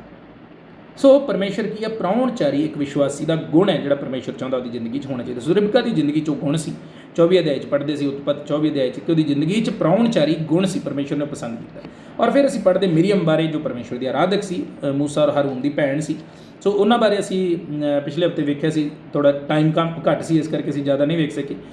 ਕੂਚ ਦੀ ਕਿਤਾਬ 2 ਅਧਿਆਏ ਔਰ 15 ਆਇਤ 2 ਅਧਿਆਏ ਔਰ 15 ਅਧਿਆਏ, ਔਰ ਫਿਰ ਗਿਣਤੀ ਦੀ ਕਿਤਾਬ 12 ਅਧਿਆਏ ਔਰ 20 ਅਧਿਆਏ 'ਚ ਅਸੀਂ ਮਿਰੀਅਮ ਬਾਰੇ ਪੜ੍ਹਦੇ। ਪਰਮੇਸ਼ਰ ਉਹਨੂੰ ਸਜ਼ਾ ਵੀ ਦਿੱਤੀ ਜਦੋਂ ਉਹਨੇ ਗਲਤੀ ਕੀਤੀ, ਪਰ ਪਰਮੇਸ਼ਰ ਉਹਨੂੰ ਪਸੰਦ ਕਰਦਾ ਸੀ ਕਿਉਂਕਿ ਉਹ ਪਰਮੇਸ਼ਰ ਦੀ ਆਰਾਧਨਾ ਕਰਦੀ ਸੀ, ਪਰਮੇਸ਼ਰ ਦੀ ਵਡਿਆਈ ਕਰਦੀ ਸੀ। ਜੈਸੇ ਵੀ ਹਾਲਾਤ ਸੀ, ਹੈ ਨਾ, ਯਾਤਰਾ ਦੇ ਵਿੱਚ ਸੀ, ਉਜਾੜ ਦੇ ਵਿੱਚ ਸੀ, ਉਹ ਸਾਰੇ ਜਾ ਰਹੇ, ਪਰ ਮਿਰੀਅਮ ਕੀ ਸੀ? ਪਰਮੇਸ਼ਰ ਨਾਲ ਜੁੜੀ ਰਹਿੰਦੀ ਸੀ। ਹਾਲਾਤਾਂ ਤੋਂ ਗਲਤੀ ਹੋਈ, ਹੈ ਨਾ, ਮੂਸਾ 'ਤੇ ਉਹਨੇ ਇਲਜ਼ਾਮ ਲਾਇਆ ਔਰ ਪਰਮੇਸ਼ਰ ਨੇ ਸਜ਼ਾ ਦਿੱਤੀ, ਪਰ ਪਰਮੇਸ਼ਰ ਉਹਨੂੰ ਪਸੰਦ ਕਰਦਾ ਸੀ ਕਿਉਂਕਿ ਪਰਮੇਸ਼ਰ ਦੀ ਆਰਾਧਕ ਸੀ। ਹਾਲਾਤ ਕੈਸੇ ਵੀ ਹੋਣ, ਹੈ ਨਾ, ਪਰਮੇਸ਼ਰ ਦਾ ਧੰਨਵਾਦ, ਪਰਮੇਸ਼ਰ ਦੀ ਸ਼ੁਕਰਗੁਜ਼ਾਰੀ ਹਮੇਸ਼ਾ ਸਾਡੇ ਮੂੰਹੋਂ ਨਿਕਲਣੀ ਚਾਹੀਦੀ। ਸੋ ਖਾਸ ਕਰਕੇ ਇਹਨਾਂ 5 ਔਰਤਾਂ ਬਾਰੇ ਜਦੋਂ ਅਸੀਂ ਪਿਛਲੇ ਹਫ਼ਤੇ ਵੇਖਿਆ ਸੀ, ਇਹਨਾਂ ਦੇ ਗੁਣਾਂ ਨੂੰ ਇੱਕ ਵਾਰੀ ਫਿਰ ਮੈਂ ਤੁਹਾਨੂੰ ਇਸ ਕਰਕੇ ਦੁਹਰਾ ਕੇ ਦੱਸਿਆ ਕਿਉਂਕਿ ਪਿਛਲੇ ਹਫ਼ਤੇ ਸਮਾਂ ਘੱਟ ਹੋਣ ਕਰਕੇ ਅਸੀਂ ਜ਼ਿਆਦਾ ਉਹਦੇ ਬਾਰੇ ਗੱਲ ਨਹੀਂ ਕਰ ਸਕੇ, ਪਰ ਬਹੁਤ ਗੱਲਾਂ ਉਹਨਾਂ ਦੀ ਜ਼ਿੰਦਗੀ 'ਚੋਂ ਸਾਨੂੰ ਸਿੱਖਣ ਨੂੰ ਮਿਲਦੀਆਂ ਨੇ। ਸੋ ਤੁਸੀਂ ਵਚਨ ਦੇ ਵਿੱਚ ਜਦੋਂ ਪ੍ਰਚਾਰ ਨੂੰ ਸੁਣਦੇ ਜੇ, ਉਸ ਤੋਂ ਬਾਅਦ ਦੁਬਾਰਾ ਸੁਣ ਕੇ ਉਹ ਹਵਾਲੇ ਨੋਟ ਕਰਕੇ ਜਿੱਥੋਂ ਮੈਂ ਦੱਸਿਆ ਉਸ ਜਗ੍ਹਾ 'ਤੇ ਇਹਨਾਂ ਔਰਤਾਂ ਦੇ ਬਾਰੇ ਜ਼ਰੂਰ ਪੜ੍ਹੀਏ। ਖਾਸ ਕਰਕੇ ਭੈਣਾਂ ਨੂੰ ਮੇਰੀ ਬੇਨਤੀ ਕਿ ਜ਼ਰੂਰ ਪੜ੍ਹੀਏ, ਉਹਨਾਂ ਨੇ ਜ਼ਿੰਦਗੀ 'ਤੇ ਗੌਰ ਕਰੀਏ ਕਿ ਉਹਨਾਂ ਦੀ ਜ਼ਿੰਦਗੀ ਕੈਸੀ ਸੀ ਔਰ ਪਰਮੇਸ਼ਵਰ ਨੇ ਕਿਵੇਂ ਜਿਹੜੀਆਂ ਸਹੀ ਚੱਲੀਆਂ ਉਹਨਾਂ ਨੂੰ ਬਰਕਤ ਦਿੱਤੀ, ਉਹਨਾਂ ਦੇ ਬੱਚਿਆਂ ਨੂੰ ਬਰਕਤ ਦਿੱਤੀ, ਪਰਿਵਾਰ ਨੂੰ ਬਰਕਤ ਦਿੱਤੀ, ਅਤੇ ਜਿਹੜੀ ਪਰਮੇਸ਼ਵਰ ਦੇ ਵਿੱਚ ਜੋ ਨਹੀਂ ਸਹੀ ਚੱਲੀਆਂ ਪਰਮੇਸ਼ਵਰ ਨੇ ਕਿਸ ਤਰ੍ਹਾਂ ਹੈ ਨਾ ਉਹਨਾਂ ਨੂੰ ਸਜ਼ਾ ਦਿੱਤੀ। ਔਰ ਅੱਗੇ ਜਾ ਕੇ ਉਹਨਾਂ ਦੇ ਨਤੀਜੇ ਜਿਹੜੇ ਉਹਨਾਂ ਦੀ ਜ਼ਿੰਦਗੀ ਦੇ ਬਹੁਤ ਬੁਰੇ ਉਹਨਾਂ ਨੂੰ ਭੁਗਤਣੇ ਪਏ। ਸੋ ਅੱਜ ਜਿਹੜੀਆਂ ਅਸੀਂ 5 ਔਰਤਾਂ ਦੇ ਉੱਤੇ ਵਿਚਾਰ ਕਰਨ ਜਾ ਰਹੇ ਹਾਂ ਉਹਨਾਂ ਦੀ ਜ਼ਿੰਦਗੀ ਬਾਰੇ, ਉਹਨਾਂ 'ਚੋਂ ਪਹਿਲੀ ਹੈ ਰਹਾਬ। ਰਹਾਬ ਬਾਰੇ ਤੁਸੀਂ ਕਹਾਣੀ ਪੜ੍ਹਦੇ ਜੇ ਯਹੋਸ਼ੂਆ ਦੀ ਕਿਤਾਬ, ਯਹੋਸ਼ੂਆ 2 ਅਧਿਆਏ ਦੇ ਵਿੱਚ, ਜਦੋਂ ਜਸੂਸ ਆਏ ਭੇਤ ਲੈਣ ਵਾਸਤੇ, ਤੇ ਰਹਾਬ ਨੂੰ ਪਰਮੇਸ਼ਵਰ ਨੇ ਇਸ ਤਰ੍ਹਾਂ ਇਸਤੇਮਾਲ ਕੀਤਾ ਕਿ ਉਸ ਸ਼ਹਿਰ ਨੂੰ ਪਰਮੇਸ਼ਵਰ ਦੇ ਲੋਕਾਂ ਨੇ ਨਾਸ ਕਰਨਾ ਸੀ। ਔਰ ਰਹਾਬ ਦੀ ਜ਼ਿੰਦਗੀ ਜਦੋਂ ਅਸੀਂ ਵੇਖਦੇ ਤਾਂ ਇੱਕ ਵੇਸਵਾ ਹੈ, ਕੋਈ ਸਮਾਜ ਦੇ ਵਿੱਚ ਉਹਦਾ ਕੋਈ ਆਦਰ ਮਾਣ ਇੱਜ਼ਤ ਨਹੀਂ, ਕੋਈ ਉਹਨੂੰ ਚੰਗਾ ਨਹੀਂ ਸਮਝਦਾ, ਪਰ ਉਹ ਪਰਮੇਸ਼ਵਰ ਦੇ ਕੰਮ ਦੇ ਲਈ ਚੁਣੀ ਹੋਈ ਸੀ। ਔਰ ਕੰਮ ਦੇ ਲਈ ਚੁਣੀ ਹੋਈ ਵੀ ਇਸ ਕਰਕੇ ਸੀ ਕਿਉਂਕਿ ਉਹ ਵੀ ਪਰਮੇਸ਼ਵਰ ਦੇ ਐਸੀ ਦੀ ਜ਼ਿੰਦਗੀ ਸੀ ਕਿ ਉਹਨੇ ਪਰਮੇਸ਼ਵਰ ਦੇ ਵਚਨ ਤੇ ਪਰਮੇਸ਼ਵਰ ਦੀ ਗੱਲ ਤੇ ਵਿਸ਼ਵਾਸ ਕੀਤਾ ਹੈ ਨਾ। ਜਿਹਦੀ ਜ਼ਿੰਦਗੀ 'ਚ ਕੁਝ ਥੋੜ੍ਹਾ ਬਹੁਤ ਹੈ, ਪਰਮੇਸ਼ਵਰ ਉਹਨੂੰ ਵਧਾ ਸਕਦਾ ਹੈ ਨਾ, ਉਹਦੇ ਉੱਤੇ ਕੰਮ ਕਰ ਸਕਦਾ ਹੈ ਔਰ ਉਹਦੇ ਵਿਸ਼ਵਾਸ ਨੂੰ ਮਜ਼ਬੂਤ ਕਰ ਸਕਦਾ। ਪਰ ਜੇ ਜ਼ਿੰਦਗੀ 'ਚ ਹੈ ਹੀ ਕੱਖ ਨਹੀਂ ਔਰ ਨਾ ਸਾਡਾ ਪਰਮੇਸ਼ਵਰ ਵੱਲ ਧਿਆਨ ਹੈ, ਤਾਂ ਪਰਮੇਸ਼ਵਰ ਕਦੀ ਸਾਨੂੰ ਇਸਤੇਮਾਲ ਨਹੀਂ ਕਰ ਸਕਦਾ। ਸੋ ਰਹਾਬ ਨੂੰ ਪਰਮੇਸ਼ਵਰ ਨੇ ਇਸਤੇਮਾਲ ਕਿਉਂ ਕੀਤਾ ਹੈ? ਕਿਉਂਕਿ ਉਹਦੀ ਜ਼ਿੰਦਗੀ 'ਚ ਪਰਮੇਸ਼ਵਰ ਦੇ ਲਈ ਆਦਰ ਹੈ ਸੀ। ਜਦੋਂ ਆ ਕੇ ਉਹਨਾਂ ਨੇ ਸੁਣਾ ਦਿੱਤਾ ਕਿ ਇਸ ਸ਼ਹਿਰ ਨੂੰ ਅਸੀਂ ਨਾਸ ਕਰ ਦੇਣਾ, ਤੇ ਉਹ ਫਟ ਤਿਆਰ ਹੋ ਗਈ ਕਿ ਕੋਈ ਗੱਲ ਨਹੀਂ, ਮੈਂ ਤੁਹਾਨੂੰ ਆਪਣੇ ਘਰ ਕੀ ਹੈ ਲੁਕਾਵਾਂਗੀ। ਔਰ ਪਰਮੇਸ਼ਵਰ ਦੇ ਲੋਕ ਜਿਹੜੇ ਆਏ ਸੀ ਉਸ ਜਗ੍ਹਾ 'ਤੇ, ਉਹਨਾਂ ਨੇ ਵੀ ਵਾਅਦਾ ਕੀਤਾ ਵੀ ਜਦੋਂ ਸ਼ਹਿਰ ਨਾਸ ਹੋਏਗਾ, ਜਦੋਂ ਅਸੀਂ ਇੱਥੇ ਵੜਾਂਗੇ, ਆਵਾਂਗੇ, ਸਾਰਿਆਂ ਨੂੰ ਮਾਰਾਂਗੇ, ਤੇ ਜਿਹੜਾ ਵੀ ਇਨਸਾਨ ਤੇਰੇ ਘਰ 'ਚ ਹੋਏਗਾ, ਭਾਵੇਂ ਤੇਰਾ ਰਿਸ਼ਤੇਦਾਰ, ਆਂਢੀ ਗੁਆਂਢੀ ਕੋਈ ਵੀ ਹੋਵੇ, ਉਹਦੀ ਜਾਨ ਕੀ ਹੈ ਬਖਸ਼ ਦਿੱਤੀ ਜਾਏ। ਔਰ ਉਹਨੇ ਵਿਸ਼ਵਾਸ ਕੀਤਾ। ਔਰ ਕੀ ਕੀਤਾ ਉਹਨੇ? ਦੂਤਾਂ ਨੂੰ, ਉਹਨਾਂ ਨੂੰ ਜਿਹੜੇ ਜਸੂਸ ਸੀ ਉਹਨਾਂ ਨੂੰ ਲੁਕਾਇਆ ਔਰ ਉਹਨਾਂ ਦੀ ਜਾਨ ਬਚਾਈ। ਔਰ ਪਰਮੇਸ਼ਵਰ ਨੇ ਕੀ ਕੀਤਾ? ਉਹਨਾਂ ਨੂੰ ਬਰਕਤ ਦਿੱਤੀ। ਕੀ ਉਹਦੀ ਜ਼ਿੰਦਗੀ ਤੋਂ ਸਾਡੇ ਲਈ ਸਿੱਖਿਆ? ਪਹਿਲੀ ਗੱਲ, ਉਹਨੇ ਵਿਸ਼ਵਾਸ ਕੀਤਾ। ਉਹਨੂੰ ਵਿਸ਼ਵਾਸ ਸੀ ਪਰਮੇਸ਼ਵਰ ਦੇ ਲੋਕਾਂ ਦੇ, ਪਰਮੇਸ਼ਵਰ ਦੇ ਵਚਨ ਦੇ, ਜਿਹੜੀ ਗੱਲ ਉਹਨਾਂ ਨੇ ਦੱਸੀ ਆ ਕੇ ਕਿ ਪਰਮੇਸ਼ਵਰ ਇਸ ਤਰ੍ਹਾਂ ਕਰਨ ਜਾ ਰਿਹਾ ਸ਼ਹਿਰ ਦੇ ਨਾਲ, ਉਹਨੇ ਵਿਸ਼ਵਾਸ ਕੀਤਾ ਕਿ ਸੱਚਮੁੱਚ ਪਰਮੇਸ਼ਵਰ ਐਸਾ ਕਰਨ ਜਾ ਰਿਹਾ। ਔਰ ਉਹਨੇ ਭਰੋਸਾ ਰੱਖਿਆ ਕਿ ਇਹ ਜਿਹੜੀ ਗੱਲ ਕਹਿ ਰਹੇ ਨੇ ਸੱਚੀ ਹੈ ਔਰ ਇਹ ਕੀ ਹੈ, ਪਰਮੇਸ਼ਵਰ ਦੇ ਲੋਕ ਨੇ ਔਰ ਜਿਹੜੀ ਇਹ ਗੱਲ ਕਹਿ ਰਹੇ ਨੇ ਉਹ ਪਰਮੇਸ਼ਵਰ ਵੱਲੋਂ ਹੈ। ਪਹਿਲੀ ਗੱਲ ਤੇ ਜੋ ਪਰਮੇਸ਼ਵਰ ਕਹਿ ਰਿਹਾ ਵੀ ਇਹ ਸ਼ਹਿਰ ਨਾਸ ਹੋਣ ਜਾ ਰਿਹਾ, ਉਹ ਹੋਏਗਾ। ਔਰ ਦੂਸਰੀ ਗੱਲ ਇਹ ਹੈ ਕਿ ਜੇ ਕਹਿ ਰਹੇ ਨੇ ਵੀ ਤੇਰੀ ਜਾਨ ਬਖਸ਼ੀ ਜਾਏਗੀ ਔਰ ਜਿਹੜੇ ਤੇਰੇ ਘਰ 'ਚ ਲੋਕ ਹੋਣਗੇ ਉਹਨਾਂ ਦੀ ਜਾਨ ਵੀ ਬਖਸ਼ੀ ਜਾਏਗੀ, ਉਹਨੇ ਉਹ ਵੀ ਵਿਸ਼ਵਾਸ ਕੀਤਾ, ਉਹ ਭਰੋਸਾ ਕੀਤਾ ਉਸ ਗੱਲ ਦਾ। ਔਰ ਅਸੀਂ ਵੇਖਦੇ ਹਾਂ ਕਿ ਜਦੋਂ ਫਿਰ ਉਹ ਸਮਾਂ ਆਇਆ ਹੈ ਨਾ, ਜਦੋਂ ਸ਼ਹਿਰ ਨਾਸ ਕੀਤਾ ਗਿਆ, ਤੇ ਰਹਾਬ ਦੀ ਜਿਹੜੀ ਜ਼ਿੰਦਗੀ ਸੀ ਔਰ ਉਹਦੇ ਪਰਿਵਾਰ ਦੀ ਜਿਹੜੀ ਜ਼ਿੰਦਗੀ ਸੀ ਉਹ ਬਖਸ਼ੀ ਗਈ ਹੈ ਨਾ। ਪਰਮੇਸ਼ਵਰ ਜਦੋਂ ਇਸਤੇਮਾਲ ਕਰਨ 'ਤੇ ਆਉਂਦਾ, ਮੈਂ ਕਈ ਵਾਰੀ ਵਿਚਾਰ ਕਰਦਾ ਨਾ ਇਸ ਗੱਲ। ਰਹਾਬ ਕੀ ਸੀ ਸਮਾਜ ਦੇ ਵਿੱਚ, ਉਹਦਾ ਕੀ ਸਥਾਨ ਸੀ ਹੈ ਨਾ? ਚਰਿੱਤਰ ਚੰਗਾ ਨਹੀਂ, ਲੋਕ ਐਸੇ ਲੋਕਾਂ ਨੂੰ ਸਮਾਜ ਦੇ ਵਿੱਚ ਕਿਹੜੀ ਦ੍ਰਿਸ਼ਟੀ ਨਾਲ ਵੇਖਦੇ ਹੋ ਵੀ ਅਸੀਂ ਜਾਣਦੇ ਹਾਂ ਕਿ ਉਹਨਾਂ ਨੂੰ ਚੰਗਾ ਨਹੀਂ ਮੰਨਿਆ ਜਾਂਦਾ, ਪਰ ਪਰਮੇਸ਼ਵਰ ਦੇ ਕੰਮ ਲਈ ਪਰਮੇਸ਼ਵਰ ਨੇ ਉਹਨੂੰ ਚੁਣਿਆ ਹੈ ਨਾ। ਜਦੋਂ ਅਸੀਂ ਨਵੇਂ ਨੇਮ ਦੇ ਵਿੱਚ ਵੀ ਪੜ੍ਹਦੇ ਤੇ ਜਿਹੜੀ ਸਾਮਰੀ ਔਰਤ ਸੀ, ਜਦੋਂ ਪ੍ਰਭੂ ਉਸ ਜਗ੍ਹਾ 'ਤੇ ਪਾਣੀ ਲਈ ਆਇਆ, ਤੇ ਸਾਮਰੀ ਔਰਤ ਦੀ ਜ਼ਿੰਦਗੀ ਕੀ ਸੀ ਹੈ ਨਾ? ਜਦੋਂ ਗੱਲ ਕਰੀ ਤੇ ਪ੍ਰਭੂ ਕਹਿੰਦਾ 5 ਪਤੀ ਤੂੰ ਕਰ ਚੁੱਕੀ ਹੈ, ਪਰ ਕੀ ਹੋਇਆ? ਪਰਮੇਸ਼ਵਰ ਨੇ, ਉਹਨੇ ਜਾ ਕੇ ਉਹ ਔਰਤ, ਭਾਵੇਂ ਉਹਦੀ ਜ਼ਿੰਦਗੀ ਚੰਗੀ ਨਹੀਂ ਸੀ, ਸਮਾਜ ਦੇ ਵਿੱਚ ਵੀ ਉਹਨੂੰ ਮਾੜਾ ਸਮਝਿਆ ਜਾਂਦਾ ਸੀ, ਪਰ ਕੀ ਹੋਇਆ? ਉਹਨੇ ਜਾ ਕੇ, ਪਰਮੇਸ਼ਵਰ ਨੇ ਉਹਨੂੰ ਇਸਤੇਮਾਲ ਕੀਤਾ, ਉਹਨੇ ਪਰਮੇਸ਼ਵਰ ਦਾ ਵਚਨ ਲੋਕਾਂ ਨੂੰ ਸੁਣਾਇਆ। ਉਹਨੇ ਜਾ ਕੇ ਯਿਸੂ ਮਸੀਹ ਬਾਰੇ ਲੋਕਾਂ ਨੂੰ ਦੱਸਿਆ ਕਿ ਇੱਕ ਬੰਦਾ ਆਇਆ, ਇੱਕ ਮਨੁੱਖ ਆਇਆ ਜਿਹਨੇ ਮੇਰੀ ਬੀਤੀ ਹੋਈ ਜ਼ਿੰਦਗੀ ਮੈਨੂੰ ਦੱਸ ਦਿੱਤੀ। ਸੋ ਪਰਮੇਸ਼ਵਰ ਕਿਹਨੂੰ ਇਸਤੇਮਾਲ ਕਰਦਾ ਹੈ ਨਾ? ਬਹੁਤ ਜ਼ਰੂਰੀ ਨਹੀਂ ਕਿ ਬਹੁਤ ਅਕਲਮੰਦ ਲੋਕਾਂ ਨੂੰ ਇਸਤੇਮਾਲ ਕਰਿਆ। ਅੱਜ ਸਵੇਰੇ ਵੀ ਮੈਂ ਜਦ ਪਰਮੇਸ਼ਵਰ ਦੇ ਵਚਨ 'ਚ ਪੜ੍ਹ ਰਿਹਾ ਸੀ ਔਰ ਅਸੀਂ ਘਰ 'ਚ ਗੱਲ ਕਰ ਰਹੇ ਸੀ ਕਿ ਪਰਮੇਸ਼ਵਰ ਨੇ ਮੂਸਾ ਨੂੰ ਇਸਤੇਮਾਲ ਕੀਤਾ। ਹੁਣ ਮੂਸਾ ਦੀ ਜ਼ਿੰਦਗੀ ਜੇ ਅਸੀਂ ਵੇਖੀਏ ਤੇ ਮੂਸਾ ਕੋਲ ਕੀ ਹੈ ਨਾ, ਜਦੋਂ ਤੁਸੀਂ ਉਹਦੀ ਕਹਾਣੀ ਪੜ੍ਹੋ ਮੂਸਾ ਦੀ, ਪਰਮੇਸ਼ਵਰ ਨੇ ਮੂਸਾ ਨੂੰ ਸੱਦਿਆ, ਜਦੋਂ ਝਾੜੀ 'ਚੋਂ ਆਵਾਜ਼ ਮਾਰੀ, ਤੇ ਮੂਸਾ, ਜਦੋਂ ਉਸ ਗੱਲ ਨੂੰ ਅਸੀਂ ਪੜ੍ਹਦੇ ਹਾਂ, ਪਰਮੇਸ਼ਵਰ ਉਸ ਜਗ੍ਹਾ 'ਤੇ ਗੱਲਬਾਤ ਕਰ ਰਿਹਾ, ਤੇ ਪੜ੍ਹ ਕੇ ਲੱਗਦਾ, ਇਹ ਮਹਿਸੂਸ ਹੁੰਦਾ ਹੈ ਕਿ ਮੂਸਾ ਦਾ ਉਸ ਗੱਲ ਦੇ ਵਿੱਚ, ਉਹਦੇ ਵਿੱਚ ਕੋਈ ਦਿਲਚਸਪੀ ਨਹੀਂ ਉਸ ਗੱਲ ਦੇ ਵਿੱਚ। ਪਰਮੇਸ਼ਵਰ ਨੂੰ ਕਹਿ ਰਿਹਾ ਵੀ ਤੂੰ ਇਸ ਤਰ੍ਹਾਂ ਕਰਨਾ, ਔਰ ਮੂਸਾ ਨੂੰ ਚੰਗਾ ਨਹੀਂ ਲੱਗ ਰਿਹਾ, ਉਹ ਕਰਨਾ ਨਹੀਂ ਚਾਹੁੰਦਾ। ਉਹ ਉਸ ਜਗ੍ਹਾ 'ਤੇ ਇੱਕ ਕਾਤਲ ਦੇ ਰੂਪ 'ਚ ਭੱਜ ਚੁੱਕਾ ਫਰਾਰ ਆਦਮੀ ਆ, ਔਰ ਉਸ ਜਗ੍ਹਾ 'ਤੇ ਆਪਣੇ ਦੇਸ਼ 'ਚੋਂ ਭੱਜ ਕੇ ਦੂਜੀ ਜਗ੍ਹਾ 'ਤੇ ਰਹਿ ਰਿਹਾ, ਔਰ ਉੱਥੇ ਪਰਮੇਸ਼ਵਰ ਉਹਨੂੰ ਮਿਲਦਾ ਹੈ। ਅਤੇ ਜਦੋਂ ਮੂਸਾ ਨੂੰ ਪਰਮੇਸ਼ਵਰ ਇਹ ਗੱਲ ਆਂਦਾ ਹੈ ਵੀ ਇਸ ਤਰ੍ਹਾਂ ਕਰਨਾ, ਤੇ ਮੂਸਾ ਨੂੰ ਚੰਗਾ ਨਹੀਂ ਲੱਗ ਰਿਹਾ। ਮੂਸਾ ਆਪਣੀ ਜ਼ਿੰਦਗੀ 'ਚ ਖੁਸ਼ ਹੈ, ਉਸੇ ਜ਼ਿੰਦਗੀ 'ਚ ਖੁਸ਼ ਹੈ ਵੀ ਮੈਂ ਭਗੌੜਾ ਅਤੇ ਮੈਂ ਇੱਥੇ ਠੀਕ ਹੈ, ਉੱਥੇ ਜਾਊਂਗਾ ਅਤੇ ਮੈਂ ਫੜਿਆ ਜਾਊਂਗਾ, ਉਹਦੀ ਆਪਣੀ ਚਿੰਤਾ ਹੈ।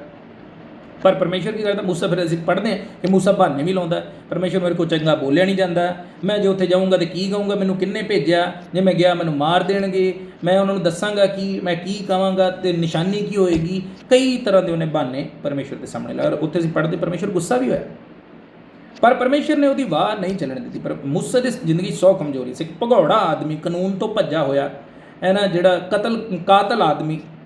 ਪਰ ਪਰਮੇਸ਼ਵਰ ਨੇ ਕਿਹਾ ਕਿ ਤੂੰ ਕੀ ਹੈ, ਮੇਰੇ ਕੰਮ ਲਈ ਇਸਤੇਮਾਲ ਹੋਣਾ ਤੇ ਹੋਣਾ। ਔਰ ਪਰਮੇਸ਼ਵਰ ਨੇ ਉਹਨੂੰ ਆਵਾਜ਼ ਮਾਰ ਕੇ ਸੱਦੇ। ਸੋ ਪਰਮੇਸ਼ਰ ਜਦੋਂ ਇਸਤੇਮਾਲ ਕਰਨ ਦੇ ਆਉਂਦਾ, ਇਸੇ ਤਰ੍ਹਾਂ ਅਸੀਂ ਯੋਨਾ ਬਾਰੇ ਵੀ ਪੜ੍ਹਦੇ। ਯੋਨਾ ਭੱਜਾ, ਪਰਮੇਸ਼ਰ ਕਹਿੰਦਾ ਕੰਮ ਕਰਾਉਣਾ ਤੇ ਤੇਰੇ ਕੋਈ ਕਰਾਉਣਾ। ਮੂਸਾ ਨੂੰ ਵੀ ਕਿਹਾ ਵੀ ਕਰਾਉਣਾ ਤੇ ਤੇਰੇ ਕੋਈ ਕਰਾਉਣਾ, ਤੁਸੀਂ ਜਿਸ ਤਰ੍ਹਾਂ ਮਰਜ਼ੀ ਹੋਵੇ ਕਰਾਉਣਾ ਤੁਹਾਡੇ ਕੋਈ, ਔਰ ਉਹਨਾਂ ਨੂੰ ਕਰਨਾ ਪਿਆ। ਜਦੋਂ ਪਰਮੇਸ਼ਰ ਆਖੇ ਜਾਂ ਪਰਮੇਸ਼ਰ ਇੱਛਾ ਰੱਖੇ, ਪਰਮੇਸ਼ਰ ਦੀ ਮਰਜ਼ੀ ਹੋਵੇ ਕਿ ਅਸੀਂ ਉਹਦਾ ਕੰਮ ਕਰਨਾ, ਤੇ ਕੌਣ ਹੈ ਜਿਹੜਾ ਰੋਕ ਸਕਦਾ? ਨਾ ਸਾਡੀਆਂ ਕਮਜ਼ੋਰੀਆਂ। ਮੈਂ ਕਈ ਵਾਰੀ ਉਦਾਹਰਨ ਦੱਸਿਆ, ਸਾਡੇ ਕਈ ਭਾਈ ਨੇ ਜਿਹੜੇ ਅੰਨੇ ਨੇ, ਬਿਲਕੁਲ ਦੇਖ ਨਹੀਂ ਸਕਦੇ, ਔਰ ਪਰਮੇਸ਼ਰ ਦੇ ਵਚਨ ਦਾ ਪ੍ਰਚਾਰ ਕਰਦੇ। ਅਨਪੜ੍ਹ ਲੋਕ ਪਰਮੇਸ਼ਰ ਦੇ ਵਚਨ ਦਾ ਪ੍ਰਚਾਰ ਕਰਦੇ ਨੇ, ਔਰ ਕਿਸ ਤਰ੍ਹਾਂ ਕਰਦੇ ਨੇ? ਕਿਉਂਕਿ ਪਰਮੇਸ਼ਰ ਨੇ ਠਾਣਿਆ ਕਿ ਉਹਨੇ ਉਹਨਾਂ ਨੂੰ ਇਸਤੇਮਾਲ ਕਰਨਾ, ਔਰ ਉਹਨੇ ਉਹਨਾਂ ਨੂੰ ਇਸਤੇਮਾਲ ਕੀਤਾ, ਕਰਦਾ ਔਰ ਕਰੇਗਾ ਵੀ। ਸੋ ਇਹ ਔਰਤ ਕੀ ਸੀ? ਰਾਹਾਬ ਇੱਕ ਬੇਸਵਾ ਔਰਤ ਸੀ, ਪਰ ਪਰਮੇਸ਼ਰ ਦੇ ਕੰਮ ਲਈ ਇਸਤੇਮਾਲ ਹੋਈ। ਕਿਉਂ ਇਸਤੇਮਾਲ ਹੋਈ? ਕਿਉਂਕਿ ਉਹ ਤਿਆਰ ਸੀ ਮਨੋਂ ਕਿ ਪਰਮੇਸ਼ਰ ਦੇ ਕੰਮ ਲਈ ਮੈਂ ਇਸਤੇਮਾਲ ਹੋਣਾ ਹੈ, ਜਿਸ ਤਰ੍ਹਾਂ ਵੀ ਹੋਵੇ। ਉਹਨੇ ਕੋਈ ਬੜਾ ਪ੍ਰਚਾਰ ਨਹੀਂ ਕੀਤਾ। ਪਰਮੇਸ਼ਰ ਦਾ ਕੰਮ ਕਈ ਤਰ੍ਹਾਂ ਇਸਤੇਮਾਲ ਹੋ ਸਕਦੇ ਨੇ। ਕਿਸੇ ਨੂੰ ਗਵਾਹੀ ਦੇ ਸਕਦੇ ਹਾਂ, ਹੈ ਨਾ, ਕੋਈ ਆਏ ਗਏ ਨੂੰ ਪ੍ਰਭੂ ਬਾਰੇ ਦੱਸ ਸਕਦੇ ਹਾਂ, ਹੈ ਨਾ, ਲੋਕਾਂ ਲਈ ਪ੍ਰਾਰਥਨਾ ਕਰ ਸਕਦੇ ਹਾਂ, ਹੈ ਨਾ, ਪਰਚਾ ਜੇ ਕਿਸੇ ਨੂੰ ਦੇ ਸਕਦੇ ਸੀ ਪਰਚੇ ਦੇ ਸਕਦੇ ਹਾਂ, ਜਿਸ ਤਰ੍ਹਾਂ ਵੀ ਹੈ। ਭਵਨ ਦੇ ਵਿੱਚ ਜਾ ਕੇ ਸੇਵਾ ਕਰ ਸਕਦੇ ਹਾਂ, ਹੈ ਨਾ, ਭਾਂਡਿਆਂ ਦੀ ਸੇਵਾ ਕਰ ਸਕਦੇ, ਕੁਝ ਵੀ ਕਰ ਸਕਦੇ, ਪਰ ਮਨ ਹੋਣਾ ਚਾਹੀਦਾ। ਰਾਹਾਬ ਦਾ ਮਨ ਸੀ, ਔਰ ਪਰਮੇਸ਼ਰ ਨੇ ਉਹਨੂੰ ਇਸਤੇਮਾਲ ਕੀਤਾ। ਔਰ ਦੂਸਰੇ ਪਾਸੇ ਅਸੀਂ ਵੇਖਦੇ ਹਾਂ ਜੇ ਕਈ ਸੀ ਜਿਨ੍ਹਾਂ ਦਾ ਮਨ ਨਹੀਂ ਵੀ ਸੀ, ਪਰਮੇਸ਼ਰ ਦੇ ਠਾਣਿਆਂ ਤੋਂ ਉਹਨੇ ਇਸਤੇਮਾਲ ਕੀਤਾ। ਅਤੇ ਇੱਕ ਹੋਰ ਚੀਜ਼ ਵੀ ਹੈ ਕਿ ਜਿਨ੍ਹਾਂ ਦਾ ਮਨ ਨਹੀਂ ਸੀ, ਕਈ ਐਸੇ ਸੀ ਜਿਨ੍ਹਾਂ ਨੂੰ ਪਰਮੇਸ਼ਰ ਨੇ ਰੱਦ ਵੀ ਦਿੱਤਾ, ਉਹ ਕਰਨਾ ਨਹੀਂ ਸੀ ਚਾਹੁੰਦੇ। ਪਰਮੇਸ਼ਰ ਨੇ ਕਿਹਾ ਠੀਕ। ਸੋ ਹਰ ਗੱਲ ਦੇ ਵਿੱਚ ਸਾਨੂੰ ਤਿਆਰ ਰਹਿਣਾ ਚਾਹੀਦਾ ਕਿ ਪਰਮੇਸ਼ਰ ਮੈਂ ਤਿਆਰ ਹਾਂ, ਔਰ ਪਰਮੇਸ਼ਰ ਕੀ ਇਸਤੇਮਾਲ ਕਰੇਗਾ। ਦੂਸਰੀ ਜਿਹੜੀ 7ਵੀਂ ਔਰਤ ਹੈ, ਉਹਦੇ ਬਾਰੇ ਅਸੀਂ ਪੜ੍ਹਦੇ ਹਾਂ, ਦਬੋਰਾ ਬਾਰੇ। ਬਾਈਬਲ ਦੇ ਵਿੱਚ ਨਿਆਂਇਆਂ ਦੀ ਕਿਤਾਬ 4 ਔਰ 5 ਅਧਿਆਏ ਦੇ ਵਿੱਚ ਅਸੀਂ ਪੜ੍ਹਦੇ ਹਾਂ, ਦਬੋਰਾ ਬਾਰੇ ਪੜ੍ਹਦੇ ਹਾਂ ਕਿ ਦਬੋਰਾ ਇੱਕ ਨਬੀਆ ਸੀ, ਪਰਮੇਸ਼ਰ ਦੇ ਵਚਨ ਦੀ ਭਵਿੱਖਬਾਣੀ ਕਰਦੀ ਸੀ। ਔਰ ਦੂਸਰੇ ਦੇਸ਼ ਦਾ ਰਾਜਾ ਆ ਕੇ ਉੱਥੇ ਹਮਲਾ ਕਰਦਾ ਸੀ, ਔਰ 20 ਸਾਲਾਂ ਤੋਂ ਉਸ ਰਾਜੇ ਨੇ ਇਸਰਾਏਲੀਆਂ ਨੂੰ ਤੰਗ ਕਰ ਰੱਖਿਆ ਸੀ। ਔਰ ਉਸ ਸਮੇਂ ਇਸਰਾਏਲ ਦੇ ਵਿੱਚ ਜਿਹੜੇ ਰਾਜੇ ਨਹੀਂ ਸੀ ਹੁੰਦੇ, ਇਹ ਸ਼ਾਊਲ ਤੋਂ ਪਹਿਲਾਂ ਦੀ ਗੱਲ ਹੈ, ਔਰ ਕੁਝ ਇੱਕ ਲੋਕ ਹੁੰਦੇ ਸੀ ਜਿਨ੍ਹਾਂ ਨੂੰ ਪਰਮੇਸ਼ਰ ਨੇ ਚੁਣਿਆ ਹੁੰਦਾ ਸੀ, ਔਰ ਉਹੀ ਕੌਮ ਦਾ ਨਿਆਂ ਕਰਦੇ ਸੀ। ਅਦਾਲਤਾਂ ਲੱਗਦੀਆਂ ਸੀ, ਔਰ ਉਹੀ ਸਾਰੇ ਫੈਸਲੇ ਕਰਦੇ ਸੀ। ਔਰ ਇਹ ਜਿਹੜੀ ਦਬੋਰਾ ਸੀ, ਇਹ ਨਿਆਈ ਵੀ ਸੀ, ਔਰ ਪਰਮੇਸ਼ਰ ਦੀ ਨਬੀਆ ਵੀ ਸੀ। ਨਿਆਂ ਵੀ ਕਰਦੀ ਸੀ, ਲੋਕਾਂ ਦੇ ਮਸਲੇ ਵੀ ਸੁਣਦੀ ਸੀ, ਔਰ ਪਰਮੇਸ਼ਰ ਦੀ ਨਬੀਆ ਵੀ ਸੀ। ਪਰਮੇਸ਼ਰ ਦਾ ਬਚਨ ਦੀ ਭਵਿੱਖਬਾਣੀ ਵੀ ਉਹ ਕਰਦੀ ਸੀ, ਲੋਕਾਂ ਨੂੰ ਬੋਲ ਕੇ ਦੱਸਦੀ ਸੀ। ਤੋ ਜਦੋਂ ਪਰਮੇਸ਼ਰ ਨੇ ਨਬੀਆ ਨੂੰ ਕਿਹਾ, ਇਹਨੂੰ ਦਬੋਰਾ ਨੂੰ ਕਿਹਾ ਕਿ 20 ਸਾਲ ਹੋ ਗਏ ਹੁਣ, ਉਸ ਰਾਜੇ ਤੋਂ ਮੈਂ ਤੁਹਾਨੂੰ ਛੁਟਕਾਰਾ ਦੇਣਾ, ਅਤੇ ਜਿਹੜਾ ਤੁਹਾਡਾ ਸੈਨਾਪਤੀ ਹੈ, ਤੁਹਾਡੇ ਇਸਰਾਏਲੀਆਂ ਦਾ ਜਿਹੜਾ ਆਗੂ ਆ, ਫੌਜ ਦਾ ਜਾਂ ਸੈਨਾ ਦਾ, ਉਹਨੂੰ ਕੀ ਆ, ਬਰਾਕ ਉਹਦਾ ਨਾਮ ਆ, ਅਤੇ ਉਹਨੂੰ ਕਹਿ ਵੀ ਉਹ ਅਗਵਾਈ ਕਰੇ, ਫੌਜ ਤਿਆਰ ਕਰੇ, ਅਤੇ ਮੈਂ ਕੀ ਆ, ਜਿੱਤ ਦਿਆਂਗਾ। ਅਤੇ ਜਦੋਂ ਦਬੋਰਾ ਨੇ ਬਰਾਕ ਨੂੰ ਕਿਹਾ ਵੀ ਫੌਜ ਤਿਆਰ ਕਰ, ਪਰਮੇਸ਼ਰ ਨੇ ਕਿਹਾ ਵਾ, ਅਤੇ ਪਰਮੇਸ਼ਰ ਜਿੱਤ ਬਖਸ਼ੇਗਾ, ਅਤੇ ਬਰਾਕ ਡਰ ਗਿਆ। ਸੈਨਾਪਤੀ ਹੈ, ਪਰ ਉਹਦੇ ਅੰਦਰ ਇੰਨੀ ਹਿੰਮਤ ਨਹੀਂ ਹੈ ਕਿ ਉਹ ਅੱਗੇ ਹੋ ਕੇ ਲੜੇ। ਉਹ ਕਹਿੰਦਾ ਵੀ ਮੈਂ ਤਾਂ ਲੜਾਂਗਾ, ਤੁਸੀਂ ਪੜ੍ਹ ਸਕਦੇ ਜੇ ਦਬੋਰਾ ਦੇ ਬਾਰੇ, ਨਿਆਂਇਆਂ ਦੀ ਕਿਤਾਬ 4 ਔਰ 5 ਦੇ, ਔਰ ਉਹ ਕਹਿੰਦਾ ਮੈਂ ਤਾਂ ਲੜਾਂਗਾ ਜੇ ਤੂੰ ਨਾਲ ਚੱਲੇ। ਹੁਣ ਇੱਕ ਔਰਤ ਹੈ ਉਹ, ਔਰ ਉਹਦਾ ਕੰਮ ਲੜਾਈ ਕਰਨਾ ਨਹੀਂ ਹੈ, ਯੁੱਧ ਦੇ ਵਿੱਚ ਲੜਨਾ ਨਹੀਂ ਹੈ। ਉਹਦਾ ਕੰਮ ਹੈ ਬੈਠ ਕੇ ਲੋਕਾਂ ਦਾ ਨਿਆਂ ਕਰਨਾ, ਜਾਂ ਪਰਮੇਸ਼ਰ ਦੇ ਵਚਨ ਨੂੰ ਸੁਣਾਉਣਾ, ਪਰਮੇਸ਼ਰ ਦੇ ਵਚਨ ਦੀ ਭਵਿੱਖਬਾਣੀ ਕਰਨਾ, ਲੋਕਾਂ ਦੀਆਂ ਜ਼ਿੰਦਗੀਆਂ ਬਾਰੇ ਦੱਸਣਾ। ਪਰ ਕੀ ਹੈ ਇਸ ਜਗ੍ਹਾ 'ਤੇ ਬਰਾਕ ਕੀ ਚਾਹੁੰਦਾ, ਕਿਉਂਕਿ ਉਹ ਡਰਿਆ ਹੋਇਆ, ਖੁਦ ਡਰਪੋਕ ਹੈ, ਪਰ ਉਹ ਚਾਹੁੰਦਾ ਕਿ ਦਬੋਰਾ ਜਾਵੇ। ਅਤੇ ਦਬੋਰਾ ਨੇ ਜਵਾਬ ਦਿੱਤਾ ਕਿ ਮੈਂ ਜਾਊਂਗੀ, ਜੇ ਪਰਮੇਸ਼ਰ ਨੇ ਕਿਹਾ ਅਤੇ ਪਰਮੇਸ਼ਰ ਜਿੱਤ ਦੇਗਾ ਤਾਂ ਮੈਨੂੰ ਡਰਨ ਦੀ ਲੋੜ ਨਹੀਂ ਹੈ। ਉਹਨੇ ਜ਼ਿਆਦਾ ਵਿਸ਼ਵਾਸ ਵਿਖਾਇਆ ਦਬੋਰਾ ਨੇ। ਉਹਨੇ ਕਿਹਾ ਮੈਂ ਜਾਊਂਗੀ, ਪਰ ਜਦੋਂ ਜਿੱਤ ਮਿਲੇਗੀ ਅਤੇ ਫਿਰ ਤੈਨੂੰ ਉਹਦਾ ਆਦਰ ਨਹੀਂ ਮਿਲੇਗਾ, ਉਹ ਸਿਰ ਤੇਰੇ ਸਿਰ ਨਹੀਂ ਵੱਜਣਾ ਜਿੱਤ ਦਾ, ਉਹਦਾ ਆਦਰ ਮੈਨੂੰ ਮਿਲੇਗਾ। ਅਤੇ ਬਰਾਕ ਇੰਨਾ ਡਰਪੋਕ ਸੀ, ਉਹ ਕਹਿੰਦਾ ਕੋਈ ਗੱਲ ਨਹੀਂ, ਤੇਰਾ ਹੀ ਨਾਂ ਆ ਜੇ, ਪਰ ਮੈਂ ਇਕੱਲੇ ਨੇ ਨਹੀਂ ਜਾਣਾ। ਔਰ ਦਬੋਰਾ ਗਈ, ਔਰ ਯੁੱਧ ਦੇ ਵਿੱਚ ਪਰਮੇਸ਼ਰ ਨੇ ਜਿੱਤ ਦਿੱਤੀ, ਕਿਉਂਕਿ ਪਰਮੇਸ਼ਰ ਦਾ ਵਾਅਦਾ ਸੀ। ਪਰਮੇਸ਼ਰ ਨੇ ਜਿੱਤ ਦਿੱਤੀ, ਔਰ ਫਿਰ ਜਿਹੜਾ ਉਹਦਾ ਸਿਹਰਾ ਬਾਈਬਲ ਦੇ ਵਿੱਚ ਅਸੀਂ ਪੜ੍ਹਦੇ ਹਾਂ, ਉਹ ਦਬੋਰਾ ਨੂੰ ਜਾਂਦਾ ਕਿ ਦਬੋਰਾ ਨੇ ਫੌਜ ਦੀ ਅਗਵਾਈ ਕੀਤੀ, ਦਬੋਰਾ ਜਾ ਕੇ ਇਹਨਾਂ ਅੱਗੇ ਲੱਗੀ। ਸੋ ਦਬੋਰਾ ਦੇ ਵਿੱਚ ਕੀ ਖਾਸ ਗੱਲ ਸੀ? ਪਹਿਲੀ ਗੱਲ ਪਰਮੇਸ਼ਰ ਦੇ ਵਚਨ 'ਤੇ ਵਿਸ਼ਵਾਸ ਸੀ। ਔਰ ਫਿਰ ਅਸੀਂ ਦਬੋਰਾ ਦਾ ਗੀਤ ਪੜ੍ਹਦੇ ਹਾਂ, ਤੁਸੀਂ ਦਬੋਰਾ ਦੇ ਗੀਤ ਨੂੰ ਪੜ੍ਹ ਸਕਦੇ ਜੀ, ਨਿਆਂਇਆਂ ਦੇ ਵਿੱਚ ਹੀ। ਉਸ ਜਗ੍ਹਾ 'ਤੇ ਉਹ ਪਰਮੇਸ਼ਰ ਦਾ ਸ਼ੁਕਰ ਕਰਦੇ, ਉੱਥੇ ਦੱਸਦੀ ਹੈ ਕਿ ਕਿਵੇਂ ਪਰਮੇਸ਼ਰ ਨੇ ਵਿਰੋਧੀਆਂ ਦੀ ਫੌਜ ਨੂੰ ਮਾਰਿਆ, ਪਰਮੇਸ਼ਰ ਦੀ ਸ਼ੁਕਰਗੁਜ਼ਾਰ ਹੈ। ਪਰਮੇਸ਼ਰ ਨੇ ਐਵੇਂ ਇਹਨਾਂ ਦੀ ਜ਼ਿੰਦਗੀ ਤੋਂ ਕੰਮ ਨਹੀਂ ਲਿਆ, ਐਵੇਂ ਇਹਨਾਂ ਨੂੰ ਇਸਤੇਮਾਲ ਨਹੀਂ ਕੀਤਾ। ਇਹਨਾਂ ਦੀ ਜ਼ਿੰਦਗੀ 'ਚ ਪਰਮੇਸ਼ਰ ਦੇ ਪ੍ਰਤੀ ਵਿਸ਼ਵਾਸ ਸੀ, ਪਰਮੇਸ਼ਰ ਦੇ ਪ੍ਰਤੀ ਧੰਨਵਾਦ ਸੀ, ਪਰਮੇਸ਼ਰ ਦੀਆਂ ਸ਼ੁਕਰਗੁਜ਼ਾਰ ਸੀ। ਮਰੀਅਮ ਬਾਰੇ ਔਰ ਹੋਰ ਔਰਤਾਂ ਬਾਰੇ ਜਿਨ੍ਹਾਂ ਬਾਰੇ ਅਸੀਂ ਵੇਖਦੇ ਹਾਂ, ਅਤੇ ਪਰਮੇਸ਼ਰ ਨੇ ਇਹਨਾਂ ਨੂੰ ਆਪਣੇ ਕੰਮ ਲਈ ਇਸਤੇਮਾਲ ਕੀਤਾ। ਸੋ ਜਿਹੜੀ ਦਬੋਰਾ ਦੀ ਜ਼ਿੰਦਗੀ 'ਚ 2 ਖਾਸ ਗੱਲਾਂ ਸੀ। ਇੱਕ ਤਾਂ ਪਰਮੇਸ਼ਰ ਦੇ ਵਚਨ 'ਤੇ, ਪਰਮੇਸ਼ਰ ਦੀ ਗੱਲ 'ਤੇ ਭਰੋਸਾ ਕਰਦੀ ਸੀ। ਜੇ ਪਰਮੇਸ਼ਰ ਨੇ ਕਿਹਾ ਕਿ ਮੈਂ ਆ ਕਰਾਂਗਾ, ਉਹਨੇ ਦਬੋਰਾ ਨੂੰ ਸੁਨਾਹ ਭੇਜਿਆ, ਅਤੇ ਦਬੋਰਾ ਨੇ ਮੰਨੀ ਉਹ ਗੱਲ ਕਿ ਪਰਮੇਸ਼ਰ ਐਸਾ ਕਰੇਗਾ, ਔਰ ਉਹਨੇ ਭਰੋਸਾ ਕੀਤਾ, ਔਰ ਉਸੇ ਵਿਸ਼ਵਾਸ ਦੇ ਸਹਾਰੇ ਪਰਮੇਸ਼ਰ ਦੀ ਗੱਲ 'ਤੇ ਭਰੋਸਾ ਕਰਕੇ ਇੰਨਾ ਵੱਡਾ ਕਦਮ ਚੁੱਕਿਆ, ਫੌਜ ਨਾਲ ਲੜਨ ਲਈ ਤਿਆਰ ਹੋ ਗਈ, ਔਰ ਪਰਮੇਸ਼ਰ ਨੇ ਆਪਣੀ ਗੱਲ ਨੂੰ ਪੂਰਾ ਕੀਤਾ। ਔਰ ਉਹਨੂੰ ਜਿੱਤ ਦਿੱਤੀ। ਔਰ ਦੂਸਰੀ ਗੱਲ, ਉਹ ਪਰਮੇਸ਼ਵਰ ਦੀ ਧੰਨਵਾਦੀ ਸੀ। ਫਿਰ ਉਹਨੇ ਧੰਨਵਾਦ ਕੀਤਾ। ਦਬੋਰਾ ਦਾ ਗੀਤ ਤੁਸੀਂ ਪੜ੍ਹੋ ਅਤੇ ਉਹਦੇ ਵਿੱਚ ਉਹ ਪਰਮੇਸ਼ਵਰ ਦੀ ਭਲਾਈ ਦਾ ਵਰਣਨ ਕਰਦੀ ਕਿ ਪਰਮੇਸ਼ਵਰ ਨੇ ਕਿਸ ਤਰ੍ਹਾਂ ਕੀਤਾ। ਸੋ ਕੀ ਹੈ ਸਾਡੇ ਲਈ, ਕੀ ਸਿੱਖਿਆ ਹੈ ਕਿ ਪਰਮੇਸ਼ਵਰ ਦੀ ਗੱਲ 'ਤੇ, ਪਰਮੇਸ਼ਵਰ ਦੇ ਵਚਨ 'ਤੇ ਭਰੋਸਾ ਕਰਨਾ। ਜੇ ਪਰਮੇਸ਼ਵਰ ਤੁਹਾਡੇ ਨਾਲ ਕੋਈ ਗੱਲ ਕਰ ਰਿਹਾ ਵਚਨ ਦੇ ਵਿੱਚੋਂ, ਜਾਂ ਤੁਸੀਂ ਪ੍ਰਚਾਰ ਸੁਣਦੇ ਜੇ, ਵਚਨ ਨੂੰ ਪੜ੍ਹਦੇ ਜੀ, ਤਾਂ ਉਸ ਗੱਲ 'ਤੇ ਭਰੋਸਾ ਕਰਨਾ ਕਿ ਪਰਮੇਸ਼ਵਰ ਮੇਰੀ ਜ਼ਿੰਦਗੀ 'ਚ ਜ਼ਰੂਰ ਇਸ ਕੰਮ ਨੂੰ ਕਰੇਗਾ। ਤੀਜੀ 8ਵੀਂ ਜਿਹੜੀ ਔਰਤ ਹੈ, ਉਹ ਅਸੀਂ ਦਲੀਲਾ ਬਾਰੇ ਪੜ੍ਹਦੇ ਹਾਂ ਬਾਈਬਲ ਦੇ ਵਿੱਚ, ਸਮਸੂਨ ਨੂੰ ਜਿਹਨੇ ਧੋਖਾ ਦਿੱਤਾ, ਔਰ ਉਸ ਦੀ ਜ਼ਿੰਦਗੀ ਤੋਂ ਵੀ ਸਾਨੂੰ ਕੁਝ ਸਿੱਖਿਆ ਮਿਲਦੀ ਹੈ। ਨਿਆਂਇਆਂ ਦੀ ਕਿਤਾਬ 13, 15 ਔਰ 16 ਅਧਿਆਏ ਦੇ ਵਿੱਚ ਅਸੀਂ ਦਲੀਲਾ ਬਾਰੇ ਪੜ੍ਹਦੇ ਹਾਂ।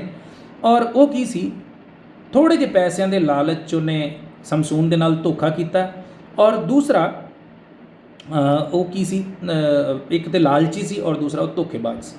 ਲਾਲਚ ਕੀਤਾ ਪੈਸਿਆਂ ਦਾ, ਔਰ ਦੂਸਰੇ ਪਾਸੇ ਉਹਨੇ ਧੋਖਾ ਕੀਤਾ। ਸੋ ਦੋ ਗੱਲਾਂ ਉਹਦੀ ਜ਼ਿੰਦਗੀ 'ਚ ਜਿਹੜੀਆਂ ਮਾੜੀਆਂ ਸੀ, ਉਹ ਕੀ ਹੈ, ਦਲੀਲਾ ਬਾਰੇ ਅਸੀਂ ਪੜ੍ਹਦੇ ਹਾਂ। ਪਰਮੇਸ਼ਵਰ ਨੂੰ ਉਹ ਗੱਲਾਂ ਚੰਗੀਆਂ ਨਹੀਂ ਲੱਗੀਆਂ, ਔਰ ਸਮਸੂਨ ਦੀ ਗਲਤੀ ਸੀ, ਔਰ ਉਹਦਾ ਨਤੀਜਾ ਦਲੀਲਾ ਦੇ ਕਾਰਨ ਵੀ ਸਮਸੂਨ ਨੂੰ ਭੁਗਤਣਾ ਪਿਆ। ਸੋ ਲਾਲਚ ਔਰ ਧੋਖੇਬਾਜ਼ੀ ਹੈ ਨਾ, ਪਰਮੇਸ਼ਵਰ ਪਸੰਦ ਨਹੀਂ ਕਰਦਾ। ਪਰਮੇਸ਼ਵਰ ਦੇ ਵਿਰੋਧ 'ਚ ਨੇ ਇਹ ਗੱਲਾਂ। ਦਲੀਲਾ ਬਾਰੇ ਵੀ ਜ਼ਰੂਰ ਬਾਈਬਲ ਦੇ ਵਿੱਚੋਂ ਪੜ੍ਹੀਏ। ਔਰ ਜਦੋਂ ਅਸੀਂ ਭੈਣਾਂ ਬਾਰੇ, ਔਰਤਾਂ ਬਾਰੇ ਵਿਚਾਰ ਕਰ ਰਹੇ ਹਾਂ ਪਰਮੇਸ਼ਵਰ ਦੇ ਵਚਨ 'ਚ, ਇਹਨਾਂ ਔਰਤਾਂ ਦੀ ਜ਼ਿੰਦਗੀ ਇਸੇ ਕਰਕੇ ਪਰਮੇਸ਼ਵਰ ਨੇ ਬਾਈਬਲ ਦੇ ਵਿੱਚ ਦੱਸੀ ਹੈ, ਤਾਂ ਕਿ ਸਾਨੂੰ ਇਹਨਾਂ ਤੋਂ ਸਿੱਖਿਆ ਮਿਲੇ, ਸਬਕ ਮਿਲੇ, ਔਰ ਅਸੀਂ ਉਹਨਾਂ ਗਲਤੀਆਂ ਤੋਂ ਬਚ ਸਕੀਏ ਜੋ ਇਹਨਾਂ ਨੇ ਕੀਤੀਆਂ। ਸੋ ਪਰਮੇਸ਼ਵਰ ਨੇ ਕੀ ਕੀਤਾ, ਇਹਨਾਂ ਸਮਸੂਨ ਨੇ ਕਿਉਂਕਿ ਗਲਤੀ ਕੀਤੀ, ਇੱਕ ਔਰਤ ਦੀ ਗੱਲ 'ਚ ਆ ਕੇ, ਔਰਤ ਦੀ ਗੱਲ 'ਤੇ ਵਿਸ਼ਵਾਸ ਕਰਕੇ ਹੈ ਨਾ, ਉਹਨੇ ਧੋਖਾ ਖਾਧਾ, ਪਰਮੇਸ਼ਵਰ ਤੋਂ ਦੂਰ ਹੋਇਆ, ਔਰ ਉਹਦਾ ਨਤੀਜਾ ਉਹਨੂੰ ਭੁਗਤਣਾ ਪਿਆ।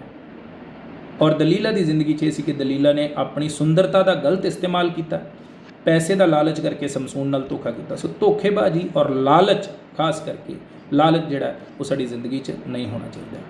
ਸੋ ਇਹ ਦਲੀਲਾ ਦੀ ਜ਼ਿੰਦਗੀ ਤੋਂ ਸਾਡੇ ਲਈ ਕੀ ਹੈ ਸਬਕ? ਨਤੀਜਾ ਮਾੜਾ ਹੋਇਆ, ਦਲੀਲਾ ਨੂੰ ਵੀ ਭੁਗਤਣਾ ਪਿਆ, ਸਮਸੂਨ ਨੂੰ ਵੀ ਭੁਗਤਣਾ ਪਿਆ, ਹੈ ਨਾ। ਔਰ ਇਹਨਾਂ ਚੀਜ਼ਾਂ ਦਾ, ਜਿਹੜੇ ਲਾਲਚ ਔਰ ਧੋਖੇਬਾਜ਼ੀ, ਇਹਨਾਂ ਦੇ ਨਤੀਜੇ ਕਦੀ ਚੰਗੇ ਨਹੀਂ ਹੁੰਦੇ। ਸੋ ਆਪਣੀ ਜ਼ਿੰਦਗੀ ਨੂੰ ਜਾਂਚੀਏ। ਤੁਸੀਂ ਪਰਮੇਸ਼ਵਰ ਦੀ ਸ੍ਰਿਸ਼ਟੀ ਜੇ, ਹੈ ਨਾ, ਮੇਰੀਆਂ ਭੈਣਾਂ, ਬੱਚੀਆਂ, ਮਾਵਾਂ, ਪਰਮੇਸ਼ਵਰ ਦੀ ਸ੍ਰਿਸ਼ਟੀ 'ਤੇ ਪਰਮੇਸ਼ਵਰ ਨੇ ਸਿਰਜਿਆ, ਉਹਨੇ ਖਾਸ ਮਕਸਦ ਲਈ ਸਿਰਜਿਆ।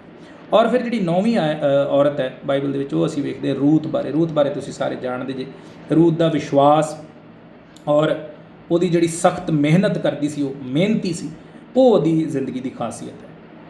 ਸੋ ਰੂਤ ਕੀ ਸੀ? ਪਹਿਲੀ ਗੱਲ, ਵਿਸ਼ਵਾਸ ਸੀ ਪਰਮੇਸ਼ਵਰ ਦੇ ਉੱਤੇ, ਔਰ ਆਪਣੀ ਸੱਸ ਉੱਤੇ ਉਹਨੇ ਵਿਸ਼ਵਾਸ ਕੀਤਾ, ਔਰ ਵਫਾਦਾਰੀ ਉਹਨੇ ਵਿਖਾਈ। ਬਹੁਤ ਚੰਗੇ ਗੁਣ ਉਹਦੀ ਜ਼ਿੰਦਗੀ 'ਚ, ਔਰ ਇਸੇ ਕਰਕੇ ਪਰਮੇਸ਼ਵਰ ਨੇ ਉਹਨੂੰ ਬਰਕਤ ਦਿੱਤੀ। ਉਹਦਾ ਪਰਿਵਾਰ ਉਹਨੇ ਮੁੜ ਵਸਾਇਆ, ਸੱਸ ਦੇ ਨਾਲ ਉਹਨੇ ਪਿਆਰ ਵਿਖਾਇਆ, ਹੈ ਨਾ। ਅੱਜ ਅਸੀਂ ਆਪਣੇ ਸਮਾਜ ਦੇ ਵਿੱਚ ਵੇਖੀਏ ਕਿਸ ਤਰ੍ਹਾਂ ਰੂਤ ਦਾ ਜਵਾਬ ਕੀ ਹੈ, ਨਾਓਮੀ ਨੂੰ ਜਵਾਬ ਕੀ ਦਿੱਤਾ ਉਹਨੇ, ਕਿ ਤੇਰੇ ਲੋਕ ਮੇਰੇ ਲੋਕ ਹੋਣਗੇ। ਜਦੋਂ ਨਾਓਮੀ ਨੇ ਕਿਹਾ ਵੀ ਮੇਰੇ ਪੁੱਤਰ ਤੇ ਮਰ ਗਏ ਨੇ, ਹੁਣ ਤੂੰ ਵਿਧਵਾ ਹੈ, ਤੇ ਤੂੰ ਆਪਣੇ ਮਾਪਿਓ ਕੋਲ ਚਲੀ ਜਾ, ਪਰ ਰੂਤ ਨੇ ਕਿਹਾ ਮੈਂ ਤੇਰੇ ਨਾਲ ਹੀ ਰਹਾਂਗੀ, ਤੇਰੇ ਲੋਕ ਮੇਰੇ ਲੋਕ ਹੋਣਗੇ, ਤੇਰਾ ਪਰਮੇਸ਼ਵਰ ਮੇਰਾ ਪਰਮੇਸ਼ਵਰ ਹੋਵੇਗਾ। ਸੋ ਕਿੰਨਾ ਵੱਡਾ ਕਦਮ ਉਹਨੇ ਚੁੱਕਿਆ, ਔਰ ਉਹਨੂੰ ਪਤਾ ਸੀ ਕਿ ਅੱਗੇ ਜਾ ਕੇ ਜ਼ਿੰਦਗੀ ਕਿੰਨੀ ਮੁਸ਼ਕਿਲ ਹੋਣੀ। ਘਰ 'ਚ ਕੋਈ ਆਦਮੀ ਨਹੀਂ ਹੈ, ਮਿਹਨਤ ਖੁਦ ਕਰਨੀ ਪੈਣੀ ਹੈ, ਕੰਮ ਖੁਦ ਕਰਨੇ ਪੈਣੇ ਨੇ, ਰੋਜੀ ਰੋਟੀ ਖੁਦ ਕਮਾਉਣੀ ਪੈਣੀ ਹੈ। ਅੱਗੇ ਕੀ ਹੋਏਗਾ, ਕੀ ਨਹੀਂ ਹੋਏਗਾ, ਕੁਝ ਪਤਾ ਨਹੀਂ, ਪਰ ਫਿਰ ਵੀ ਉਹਨੇ ਪਰਮੇਸ਼ਵਰ 'ਤੇ ਵਿਸ਼ਵਾਸ ਰੱਖਿਆ। ਉਹਨੇ ਕਿਹਾ ਤੇਰਾ ਪਰਮੇਸ਼ਵਰ ਮੇਰਾ ਪਰਮੇਸ਼ਵਰ ਹੋਏਗਾ। ਪਰ ਪਰਮੇਸ਼ਵਰ 'ਤੇ ਇੰਨਾ ਵੱਡਾ ਵਿਸ਼ਵਾਸ ਰੱਖ ਕੇ ਜਦੋਂ ਉਹ ਆਈ, ਤੇ ਪਰਮੇਸ਼ਵਰ ਉਹਦਾ ਘਰ ਵਸਾਇਆ, ਔਰ ਐਸੇ ਘਰ ਦੇ ਵਿੱਚ ਪਰਮੇਸ਼ਵਰ ਉਹਨੂੰ ਲੈ ਕੇ ਗਿਆ। ਐਸਾ ਉਹਨੂੰ ਪਤੀ ਦਿੱਤਾ ਜਿਹੜਾ ਬਹੁਤ ਅਮੀਰ ਸੀ। ਉਹਦੀ ਦੁੱਖਾਂ ਦੀ ਜ਼ਿੰਦਗੀ ਪਰਮੇਸ਼ਵਰ ਨੇ ਬੜੇ ਵੱਡੇ ਸੁੱਖ ਦੇ ਵਿੱਚ ਬਦਲ ਦਿੱਤੀ। ਪਰ ਕਦੋਂ? ਜਦੋਂ ਉਹਨੇ ਮਿਹਨਤ ਕੀਤੀ, ਉਹ ਮਿਹਨਤੀ ਸੀ। ਸੋ ਇਸ ਕਰਕੇ ਜਦੋਂ ਅਸੀਂ ਵਿਚਾਰ ਕਰ ਰਹੇ ਕਿ ਔਰਤ ਸਹਾਇਕਣ ਹੈ, ਤੇ ਇਸ ਆਦਮੀ ਦੀ ਸਹਾਇਕਣ ਇਸ ਤਰ੍ਹਾਂ ਵੀ ਹੈ ਕਿ ਉਹ ਨਾਲ ਬਰਾਬਰ ਦੀ ਮਿਹਨਤ ਕਰੇ, ਘਰ ਦਾ ਬੋਝ ਮਿਲ ਕੇ ਚੁੱਕੇ, ਜੋ ਵੀ ਕਰ ਸਕਦੇ, ਜੋ ਵੀ ਯੋਗਤਾ ਪਰਮੇਸ਼ਵਰ ਨੇ ਦਿੱਤੀ, ਉਹਦਾ ਇਸਤੇਮਾਲ ਕਰਕੇ ਅਸੀਂ ਆਪਣੇ ਪਤੀ ਦਾ, ਆਪਣੇ ਪਰਿਵਾਰ ਦਾ, ਆਪਣੇ ਮਾਂ-ਬਾਪ ਦਾ, ਆਪਣੀ ਸੱਸ ਦਾ, ਹੈ ਨਾ, ਆਪਾਂ ਸਾਥ ਦੇ ਸਕਦੇ ਹਾਂ। ਸੋ ਰੂਤ ਦੀ ਜ਼ਿੰਦਗੀ ਤੋਂ ਇਹ ਸਿੱਖਿਆ ਹੈ ਕਿ ਉਸ ਕੀ ਸੀ, ਪਰਮੇਸ਼ਵਰ ਦੇ ਵਿੱਚ ਮਜ਼ਬੂਤ ਸੀ, ਪਰਮੇਸ਼ਵਰ 'ਤੇ ਭਰੋਸਾ ਰੱਖਦੀ ਸੀ, ਵਫਾਦਾਰ ਸੀ, ਔਰ ਫਿਰ ਕੀ ਸੀ, ਮਿਹਨਤੀ ਸੀ। ਮਿਹਨਤ ਦਾ ਫਲ ਪਰਮੇਸ਼ਵਰ ਨੇ ਅੱਗੇ ਜਾ ਕੇ ਦੀ ਜ਼ਿੰਦਗੀ 'ਚ ਦਿੱਤਾ। ਰੂਤ ਦੀ ਜ਼ਿੰਦਗੀ ਤੋਂ ਵੀ ਸਾਨੂੰ ਬਹੁਤ ਸਿੱਖਿਆ ਮਿਲਦੀ। ਰੂਤ ਦੀ ਪੂਰੀ ਕਿਤਾਬ ਤੁਸੀਂ ਪੜ੍ਹ ਸਕਦੇ ਜੇ, ਰੂਤ ਦੇ ਬਾਰੇ ਸਾਰਾ ਕੁਝ ਉਸ ਕਿਤਾਬ ਦੇ ਵਿੱਚ ਦੱਸਿਆ ਗਿਆ। ਔਰ ਫਿਰ ਜਿਹੜੀ 10ਵੀਂ ਔਰਤ ਸੀ, ਉਹ ਸੀ ਹੰਨਾ। ਹੰਨਾ ਬਾਰੇ ਵੀ ਤੁਸੀਂ ਸਾਰੇ ਚੰਗੀ ਤਰ੍ਹਾਂ ਜਾਣਦੇ ਜੇ, ਸੈਮੂਅਲ ਦੀ ਮਾਤਾ। ਔਰ ਪਹਿਲਾ ਸੈਮੂਅਲ 1 ਅਧਿਆਏ ਦੇ ਵਿੱਚ ਹੰਨਾ ਬਾਰੇ ਦੱਸਿਆ ਗਿਆ। ਉਹਦੀ ਜ਼ਿੰਦਗੀ 'ਚ ਵੀ ਇੱਕ ਦ੍ਰਿੜ ਮਜ਼ਬੂਤ ਵਿਸ਼ਵਾਸ ਜਿਹੜਾ ਸੀ, ਉਹ ਨਜ਼ਰ ਆਉਂਦਾ ਹੈ। ਉਹਦੀ ਜ਼ਿੰਦਗੀ 'ਚ ਬਹੁਤ ਪਰੇਸ਼ਾਨੀਆਂ ਸੀ, ਤਾਨੇ ਮਿਹਣੇ ਆਪਣੀ ਸੌਂਕਣ ਕੋਲੋਂ ਉਹਨੂੰ ਸੁਣਨ ਨੂੰ ਮਿਲਦੇ ਸੀ, ਪਰ ਐਸੇ 'ਚ ਵੀ ਉਹਦਾ ਪਰਮੇਸ਼ਵਰ ਤੋਂ ਵਿਸ਼ਵਾਸ ਨਹੀਂ ਡਿੱਗਿਆ। ਮੁਸ਼ਕਲਾਂ ਪਰੇਸ਼ਾਨੀਆਂ 'ਚ ਵੀ ਉਹਦਾ ਵਿਸ਼ਵਾਸ ਪਰਮੇਸ਼ਵਰ 'ਤੇ ਬਣਿਆ ਰਿਹਾ, ਭਰੋਸਾ ਪਰਮੇਸ਼ਵਰ 'ਤੇ ਬਣਿਆ ਰਿਹਾ। ਔਰ ਉਹਨੇ ਪਰਮੇਸ਼ਵਰ ਨਾਲ ਵਾਅਦਾ ਜਿਹੜਾ ਕੀਤਾ, ਉਹਨੇ ਉਸ ਵਾਅਦੇ ਨੂੰ ਪੂਰਾ ਕੀਤਾ। ਆਪਣੀ ਗੱਲ ਦੀ ਪੱਕੀ ਸੀ, ਉਹਨੇ ਪਰਮੇਸ਼ਵਰ ਨਾਲ ਸੁਖਣਾ ਸੁਖੀ ਪਰਮੇਸ਼ਵਰ ਦੇ ਸਾਹਮਣੇ, ਔਰ ਉਸ ਸੁਖਣਾ ਨੂੰ ਪੂਰਾ ਕੀਤਾ। ਔਰ ਸੁਖਣਾ ਕੈਸੀ ਸੁਖੀ? ਅਸੀਂ ਸੁਖਦੇ ਹਾਂ ਪੈਸਿਆਂ ਦੀ, ਰਾਸ਼ਨ ਦੀ, ਹੈ ਨਾ, ਕਿਸੇ ਹੋਰ ਚੀਜ਼ ਦੀ। ਉਹਨੇ ਆਪਣੀ ਸੰਤਾਨ ਦੀ ਸੁਖਣਾ ਸੁਖੀ। ਪਰਮੇਸ਼ਵਰ ਮੈਨੂੰ ਦੇਂਗਾ ਤੇ ਉਹ ਮੈਂ ਤੈਨੂੰ ਹੀ ਦੇ ਦਾਂਗਾ। ਕਿੰਨੀ ਵੱਡੀ ਗੱਲ! ਔਰ ਫਿਰ ਉਹਨੇ ਉਹਨੂੰ ਪੂਰਾ ਵੀ ਕੀਤਾ। ਸੋ ਦੋ ਗੱਲਾਂ ਤਿੰਨ ਗੱਲਾਂ ਦੀ ਜ਼ਿੰਦਗੀ 'ਚ ਸਾਨੂੰ ਵੇਖਣ ਨੂੰ ਮਿਲਦੀਆਂ। ਪਹਿਲੀ ਗੱਲ, ਆਪਣੇ ਵਿਸ਼ਵਾਸ ਵਿੱਚ ਮਜ਼ਬੂਤ ਸੀ, ਦ੍ਰਿੜ ਸੀ। ਹਾਲਾਤ ਉਹਦੇ ਵਿਸ਼ਵਾਸ ਨੂੰ ਨਹੀਂ ਡੋਲ ਸਕੇ। ਅੱਜ ਅਸੀਂ ਵੇਖਦੇ ਹਾਂ ਕਿ ਸਾਡੇ ਵਿਸ਼ਵਾਸ ਮਿੰਟੋ ਮਿੰਟ ਡੋਲ ਜਾਂਦਾ, ਮੁਸ਼ਕਲ ਪਰੇਸ਼ਾਨੀ ਆਉਂਦੀ ਅਸੀਂ ਤੁਰੰਤ ਡੋਲ ਜਾਂਦੇ, ਪਰ ਉਹਦਾ ਵਿਸ਼ਵਾਸ ਤਾਨਿਆਂ ਮਿਹਣਿਆਂ 'ਚ, ਮੁਸ਼ਕਲਾਂ 'ਚ, ਦੁੱਖਾਂ ਤਕਲੀਫਾਂ 'ਚ ਹੈ ਨਾ, ਮਨ ਦੀ ਦੁਖੀ ਹੈ, ਬੋਲ ਨਹੀਂ ਪਾਉਂਦੀ, ਅਥਰੂ ਨਿਕਲਦੇ ਨੇ, ਰੋਂਦੀ ਹੈ, ਪਰ ਪਰਮੇਸ਼ਰ ਦੇ ਉੱਤੇ ਤਾਂ ਵਿਸ਼ਵਾਸ ਪੂਰਾ, ਫਿਰ ਵੀ ਪਰਮੇਸ਼ਰ ਦੇ ਸਾਹਮਣੇ ਜਾ ਕੇ ਰੋਂਦੀ, ਔਰ ਪਰਮੇਸ਼ਰ ਉਸਦੇ ਹੰਝੂ ਵੇਖ ਕੇ ਉੱਤਰ ਦਿੰਦਾ। ਉਹਨੇ ਬੋਲ ਕੇ ਨਹੀਂ ਕਿਹਾ, ਪਰ ਆਪਣੇ ਦਿਲੋਂ ਪਰਮੇਸ਼ਰ ਦੇ ਅੱਗੇ ਪ੍ਰਾਰਥਨਾ ਕੀਤੀ। ਪਰਮੇਸ਼ਰ ਨੇ ਉਹਦੇ ਦਿਲ ਦੀ ਪੁਕਾਰ ਨੂੰ ਸੁਣਿਆ, ਮੂੰਹ ਬੋਲ ਕੇ ਨਹੀਂ, ਦਿਲ ਦੀ ਪੁਕਾਰ ਨੂੰ ਪਰਮੇਸ਼ਰ ਨੇ ਵੇਖ ਲਿਆ, ਔਰ ਪਰਮੇਸ਼ਰ ਨੇ ਉਹਨੂੰ ਸੰਤਾਨ ਦਿੱਤੀ। ਸੈਮੂਅਲ ਜਿਹੜਾ ਪਰਮੇਸ਼ਰ ਦਾ ਦਾਸ ਹੋਇਆ, ਬਹੁਤ ਵੱਡਾ ਦਾਸ ਹੋਇਆ, ਔਰ ਫਿਰ ਉਹ ਆਪਣੀ ਗੱਲ ਦੀ ਪੱਕੀ ਸੀ, ਜਿਹੜਾ ਉਹਨੇ ਪਰਮੇਸ਼ਰ ਨਾਲ ਵਾਅਦਾ ਕੀਤਾ, ਜੋ ਸੁਖਣਾ ਸੁਖੀ ਉਹਨੇ ਪੂਰੀ ਕੀਤੀ। ਔਰ ਤੀਸਰੀ ਗੱਲ, ਪਰਮੇਸ਼ਰ ਦੀ ਧੰਨਵਾਦੀ ਸੀ, ਪਰਮੇਸ਼ਰ ਦੀ ਸ਼ੁਕਰਗੁਜ਼ਾਰ ਰਹੀ। ਉਹ ਗੀਤ ਗਾਉਂਦੀ, ਹੰਨਾ ਦਾ ਗੀਤ ਵੀ ਤੁਸੀਂ ਪੜ੍ਹਦੇ, ਕਿਸ ਤਰ੍ਹਾਂ ਪਰਮੇਸ਼ਰ ਦੀ ਭਲਾਈ ਦਾ ਵਰਣਨ ਕਰਦੀ ਹੈ। ਸੋ ਇਹ 10 ਔਰਤਾਂ ਜਿਹੜੀਆਂ ਅਸੀਂ ਬਾਈਬਲ ਦੇ ਵਿੱਚੋਂ ਵੇਖੀਆਂ ਨੇ, ਹਵਾ ਬਾਰੇ, ਸਾਰਾ, ਲੂਤ ਦੀ ਪਤਨੀ, ਰਿਬਕਾ ਬਾਰੇ, ਮਰੀਅਮ ਬਾਰੇ, ਰਹਾਬ ਬਾਰੇ, ਦਬੋਰਾ ਬਾਰੇ, ਦਲੀਲਾ ਬਾਰੇ, ਰੂਥ ਬਾਰੇ ਅਤੇ ਹੰਨਾ ਬਾਰੇ, ਇਹਨਾਂ 10 ਔਰਤਾਂ ਬਾਰੇ ਸਾਨੂੰ ਜ਼ਿੰਦਗੀ 'ਚ ਜੋ ਹੈ ਸਾਡੇ ਲਈ ਸਿੱਖਿਆ, ਮੇਰੀਆਂ ਭੈਣਾਂ ਲਈ ਖਾਸ ਕਰਕੇ ਸਿੱਖਿਆ ਕਿ ਇਹਨਾਂ ਵਚਨਾਂ ਨੂੰ ਪੜ੍ਹੀਏ, ਆਪਣੇ ਬੱਚੇ ਨੂੰ ਕਹੀਏ, ਜਾਂ ਤੁਹਾਡੇ ਬੇਟੇ ਨੇ ਜਾਂ ਬੇਟੀਆਂ, ਉਹਨਾਂ ਨੂੰ ਕਹੀਏ ਕਿ ਸਾਨੂੰ ਤੁਹਾਨੂੰ ਪੜ੍ਹ ਕੇ ਸੁਣਾਉਣ, ਜਿਹੜੇ ਮੈਂ ਹਵਾਲੇ ਦੱਸੇ ਨੇ, ਔਰ ਉਹਦੇ ਨਾਲ ਨਾਲ ਜਾਂ ਖੁਦ ਜੇ ਪੜ੍ਹ ਸਕਦੀਆਂ ਖੁਦ ਪੜ੍ਹੀਏ, ਔਰ ਪਰਮੇਸ਼ਰ ਦੇ ਵਚਨ 'ਤੇ ਵਿਚਾਰ ਕਰੀਏ, ਇਹਨਾਂ ਦੀ ਜ਼ਿੰਦਗੀ ਤੋਂ ਸਿੱਖਿਆ ਲਈਏ। ਔਰ ਜਦੋਂ ਇਹਨਾਂ ਦੀ ਜ਼ਿੰਦਗੀ 'ਚੋਂ ਸਿੱਖਿਆ ਲੈ ਕੇ ਉਹਨੂੰ ਆਪਣੀ ਜ਼ਿੰਦਗੀ 'ਚ ਲਾਗੂ ਕਰੋਗੇ ਤਾਂ ਪਰਮੇਸ਼ਰ ਦੀ ਬਰਕਤ ਤੁਹਾਨੂੰ ਮਿਲੇਗੀ, ਤੁਹਾਡੇ ਪਤੀ ਨੂੰ ਮਿਲੇਗੀ, ਤੁਹਾਡੇ ਮਾਂ-ਬਾਪ ਨੂੰ ਮਿਲੇਗੀ, ਤੁਹਾਡੇ ਪਰਿਵਾਰ ਨੂੰ ਮਿਲੇਗੀ, ਤੁਹਾਡੇ ਬੱਚਿਆਂ ਨੂੰ ਮਿਲੇਗੀ, ਤੁਹਾਡੀਆਂ ਪੀੜ੍ਹੀਆਂ ਨੂੰ ਮਿਲੇਗੀ। ਔਰਤ ਦਾ ਬਹੁਤ ਵੱਡਾ ਰੋਲ ਹੈ, ਤੁਸੀਂ ਪਰਮੇਸ਼ਰ ਦੀ ਬਰਕਤ ਨੂੰ ਆਪਣੇ ਘਰ 'ਚ ਲਿਆ ਸਕਦੀਆਂ ਹੋ। ਤੁਹਾਨੂੰ ਪਰਮੇਸ਼ਰ ਨੇ ਸ਼ਕਤੀ ਦਿੱਤੀ ਹੈ ਕਿ ਤੁਸੀਂ ਉਸ ਬਰਕਤ ਨੂੰ, ਹੰਨਾ ਦੀ ਜ਼ਿੰਦਗੀ 'ਚ ਕੌਣ ਲੈ ਕੇ ਆ, ਕਿਹਦੀ ਪ੍ਰਾਰਥਨਾ ਸੁਣ ਕੇ ਪਰਮੇਸ਼ਰ ਨੇ ਉਹਨੂੰ ਸੰਤਾਨ ਦਿੱਤੀ? ਹੰਨਾ ਦੀ ਪ੍ਰਾਰਥਨਾ ਸੁਣ ਕੇ ਹੀ ਦਿੱਤੀ ਹੈ ਨਾ। ਰਿਬਕਾ ਲਈ ਕਿਹਨੇ ਸੋਚਿਆ? ਰਿਬਕਾ ਦਾ ਜੋ ਗੁਣ ਸੀ ਪਰਮੇਸ਼ਰ ਨੇ ਵੇਖਿਆ, ਰਿਬਕਾ ਪਰਮੇਸ਼ਰ ਦੀ ਬਰਕਤ ਨੂੰ ਆਪਣੀ ਜ਼ਿੰਦਗੀ 'ਚ ਲੈ ਕੇ ਆਈ, ਔਰ ਪਰਮੇਸ਼ਰ ਨੂੰ ਇੱਕ ਐਸੇ ਘਰ ਵਿੱਚ ਲੈ ਕੇ ਆਇਆ ਜੋ ਬਹੁਤ ਵੱਡਾ ਪਰਿਵਾਰ ਸੀ, ਅਮੀਰ ਪਰਿਵਾਰ, ਔਰ ਪਰਮੇਸ਼ਰ ਦੀ ਬੜੀ ਵੱਡੀ ਯੋਜਨਾ ਰਿਬਕਾ ਦੇ ਲਈ ਸੀ, ਹੈ ਨਾ। ਕਿੰਨੀਆਂ ਅਸੀਂ ਉਦਾਹਰਣਾਂ ਵੇਖਦੇ, ਰੂਥ ਲਈ ਪਰਮੇਸ਼ਰ ਨੇ ਕੀ ਕੀਤਾ। ਜਦੋਂ ਤੁਹਾਡਾ ਵਿਸ਼ਵਾਸ ਹੋਏਗਾ, ਤੁਸੀਂ ਮਜ਼ਬੂਤ ਜੇ, ਪਰਮੇਸ਼ਰ ਦੀ ਬਰਕਤ ਤੁਹਾਨੂੰ ਦੇਗਾ, ਤੁਹਾਡੇ ਪਰਿਵਾਰ ਨੂੰ ਦੇਗਾ, ਤੁਹਾਡੇ ਬੱਚਿਆਂ ਨੂੰ ਦੇਗਾ, ਤੁਹਾਡੀਆਂ ਪੀੜ੍ਹੀਆਂ ਨੂੰ ਦੇਗਾ। ਤੁਹਾਡੇ ਕੋਲ ਬਹੁਤ ਵੱਡੀ ਸ਼ਕਤੀ ਹੈ ਜੋ ਪਰਮੇਸ਼ਰ ਨੇ ਤੁਹਾਨੂੰ ਦਿੱਤੀ, ਪਰ ਜ਼ਰੂਰਤ ਹੈ ਉਸ ਸ਼ਕਤੀ ਨੂੰ ਪਛਾਣਨ ਦੀ, ਆਪਣੇ ਮਕਸਦ ਨੂੰ ਪਛਾਣਨ ਦੀ। ਤੁਹਾਨੂੰ ਸਿਰਜਿਆ ਪਰਮੇਸ਼ਰ ਨੇ ਇੱਕ ਸਹਾਇਕ ਦੇ ਤੌਰ 'ਤੇ, ਹੈ ਨਾ। ਆਪਣੇ ਘਰ ਵਿੱਚ ਜੇ ਆਪਣੇ ਮਾਂ-ਬਾਪ ਦੇ ਕੋਲ ਜੇ, ਤਾਂ ਆਪਣੇ ਮਾਂ-ਬਾਪ ਦੇ ਲਈ ਸਹਾਇਕ ਬਣੀਏ, ਹੈ ਨਾ। ਜੇ ਆਪਣੇ ਵਿਆਹੇ ਵਰੇ ਪਰਿਵਾਰ ਦੇ ਵਿੱਚ ਜੇ ਆਪਣੇ ਪਤੀ ਦੇ ਲਈ ਸਹਾਇਕ ਬਣੀਏ, ਆਪਣੀ ਸੱਸ ਦੇ ਲਈ ਸਹਾਇਕ ਬਣੀਏ, ਆਪਣੇ ਘਰ ਦੇ ਹੋਰ ਲੋਕਾਂ ਦੇ ਲਈ ਸਹਾਇਕ ਬਣੀਏ, ਉਹਦੀ ਬਰਕਤ ਪਰਮੇਸ਼ਰ ਤੁਹਾਨੂੰ ਦੇਗਾ। ਕੋਈ ਉਸ ਗੱਲ ਦੀ ਕਦਰ ਕਰੇ ਜਾਂ ਨਾ ਕਰੇ, ਪਰਮੇਸ਼ਰ ਉਹਦੀ ਬਰਕਤ ਤੁਹਾਨੂੰ ਦੇਗਾ। ਸੋ ਪਰਮੇਸ਼ਰ ਤੁਹਾਨੂੰ ਸਾਰਿਆਂ ਨੂੰ ਬਰਕਤ ਦੇ। ਆਈਏ ਪ੍ਰਾਰਥਨਾ ਕਰਾਂਗੇ। ਪ੍ਰਭੂ ਜੀ, ਸ਼ੁਕਰਗੁਜ਼ਾਰ ਹਾਂ ਅੱਜ ਦੇ ਦਿਨ ਵਾਸਤੇ, ਸੁੰਦਰ ਸਮੇਂ ਵਾਸਤੇ, ਸੁੰਦਰ ਵਚਨਾਂ ਵਾਸਤੇ। ਮੇਰਾ ਵਿਸ਼ਵਾਸ ਹੈ ਆਪਨੇ ਮੇਰੀਆਂ ਭੈਣਾਂ ਨਾਲ, ਪਰਿਵਾਰਾਂ ਨਾਲ ਗੱਲਬਾਤ ਕੀਤੀ ਹੈ। ਹਰੇਕ 'ਤੇ ਦਇਆ ਕਰੋ ਕਿ ਪ੍ਰਭੂ ਇਸ ਗੱਲ ਨੂੰ, ਇਹਨਾਂ ਸਬਕਾਂ ਨੂੰ ਆਪਣੀ ਜ਼ਿੰਦਗੀ 'ਚ ਰੱਖ ਸਕਣ, ਇਹਨਾਂ 'ਤੇ ਅਮਲ ਕਰ ਸਕਣ, ਔਰ ਆਪ ਦੀ ਬਰਕਤ ਉਹਨਾਂ ਦੀ ਜ਼ਿੰਦਗੀ 'ਚ ਹੋਵੇ। ਮੇਰੀਆਂ ਭੈਣਾਂ ਭਾਈਆਂ ਦੀ ਹਰੇਕ ਲੋੜ ਜ਼ਰੂਰਤ ਨੂੰ ਪੂਰੀ ਕਰੋ। ਮੇਰੀਆਂ ਭੈਣਾਂ ਦੁਆਰਾ ਉਹਨਾਂ ਦੇ ਪਰਿਵਾਰਾਂ 'ਚ ਵੱਡੀਆਂ ਬਰਕਤਾਂ ਆਪਦੀਆਂ ਉੰਡੇਲੀਆਂ ਜਾਣ ਪ੍ਰਭੂ। ਹਰੇਕ ਲੋੜ ਜ਼ਰੂਰਤ ਆਪ ਪੂਰੀ ਕਰੋ। ਸਭ ਤੋਂ ਵੱਧ ਕੇ ਇਹ ਗੁਣ ਉਹਨਾਂ ਦੀ ਜ਼ਿੰਦਗੀ 'ਚ ਪਾਏ ਜਾਣ, ਆਪ ਦੇ ਵਿੱਚ ਚੱਲਣ, ਮਜ਼ਬੂਤ ਹੋਣ ਪ੍ਰਭੂ। ਬੜੀ ਬਰਕਤ ਦਿਓ। ਪ੍ਰਾਰਥਨਾ ਵਿਨਤੀ ਪ੍ਰਭੂ ਯਿਸੂ ਦੇ ਨਾਮ 'ਚ ਮੰਗਦੇ ਹਾਂ, ਆਮੀਨ। ਹੁਣ ਸਾਡੇ ਪਿਤਾ ਪਰਮੇਸ਼ਰ ਦਾ ਪ੍ਰੇਮ, ਪ੍ਰਭੂ ਯਿਸੂ ਮਸੀਹ ਦੀ ਕਿਰਪਾ ਔਰ ਪਵਿੱਤਰ ਆਤਮਾ ਦੀ ਸੰਗਤੀ ਹੁਣ ਤੋਂ ਲੈ ਕੇ ਸਦਾ ਤੀਕ ਤੁਹਾਡੇ ਸਾਰਿਆਂ ਦੇ ਨਾਲ, ਸਾਡੇ ਸਾਰਿਆਂ ਦੇ ਨਾਲ, ਪਰਮੇਸ਼ਰ ਦੇ ਸਭਨਾਂ ਲੋਕਾਂ ਦੇ ਨਾਲ ਬਣੀ ਰਹੇ, ਆਮੀਨ। ਪਰਮੇਸ਼ਰ ਤੁਹਾਨੂੰ ਬਰਕਤ ਦੇਵੇ।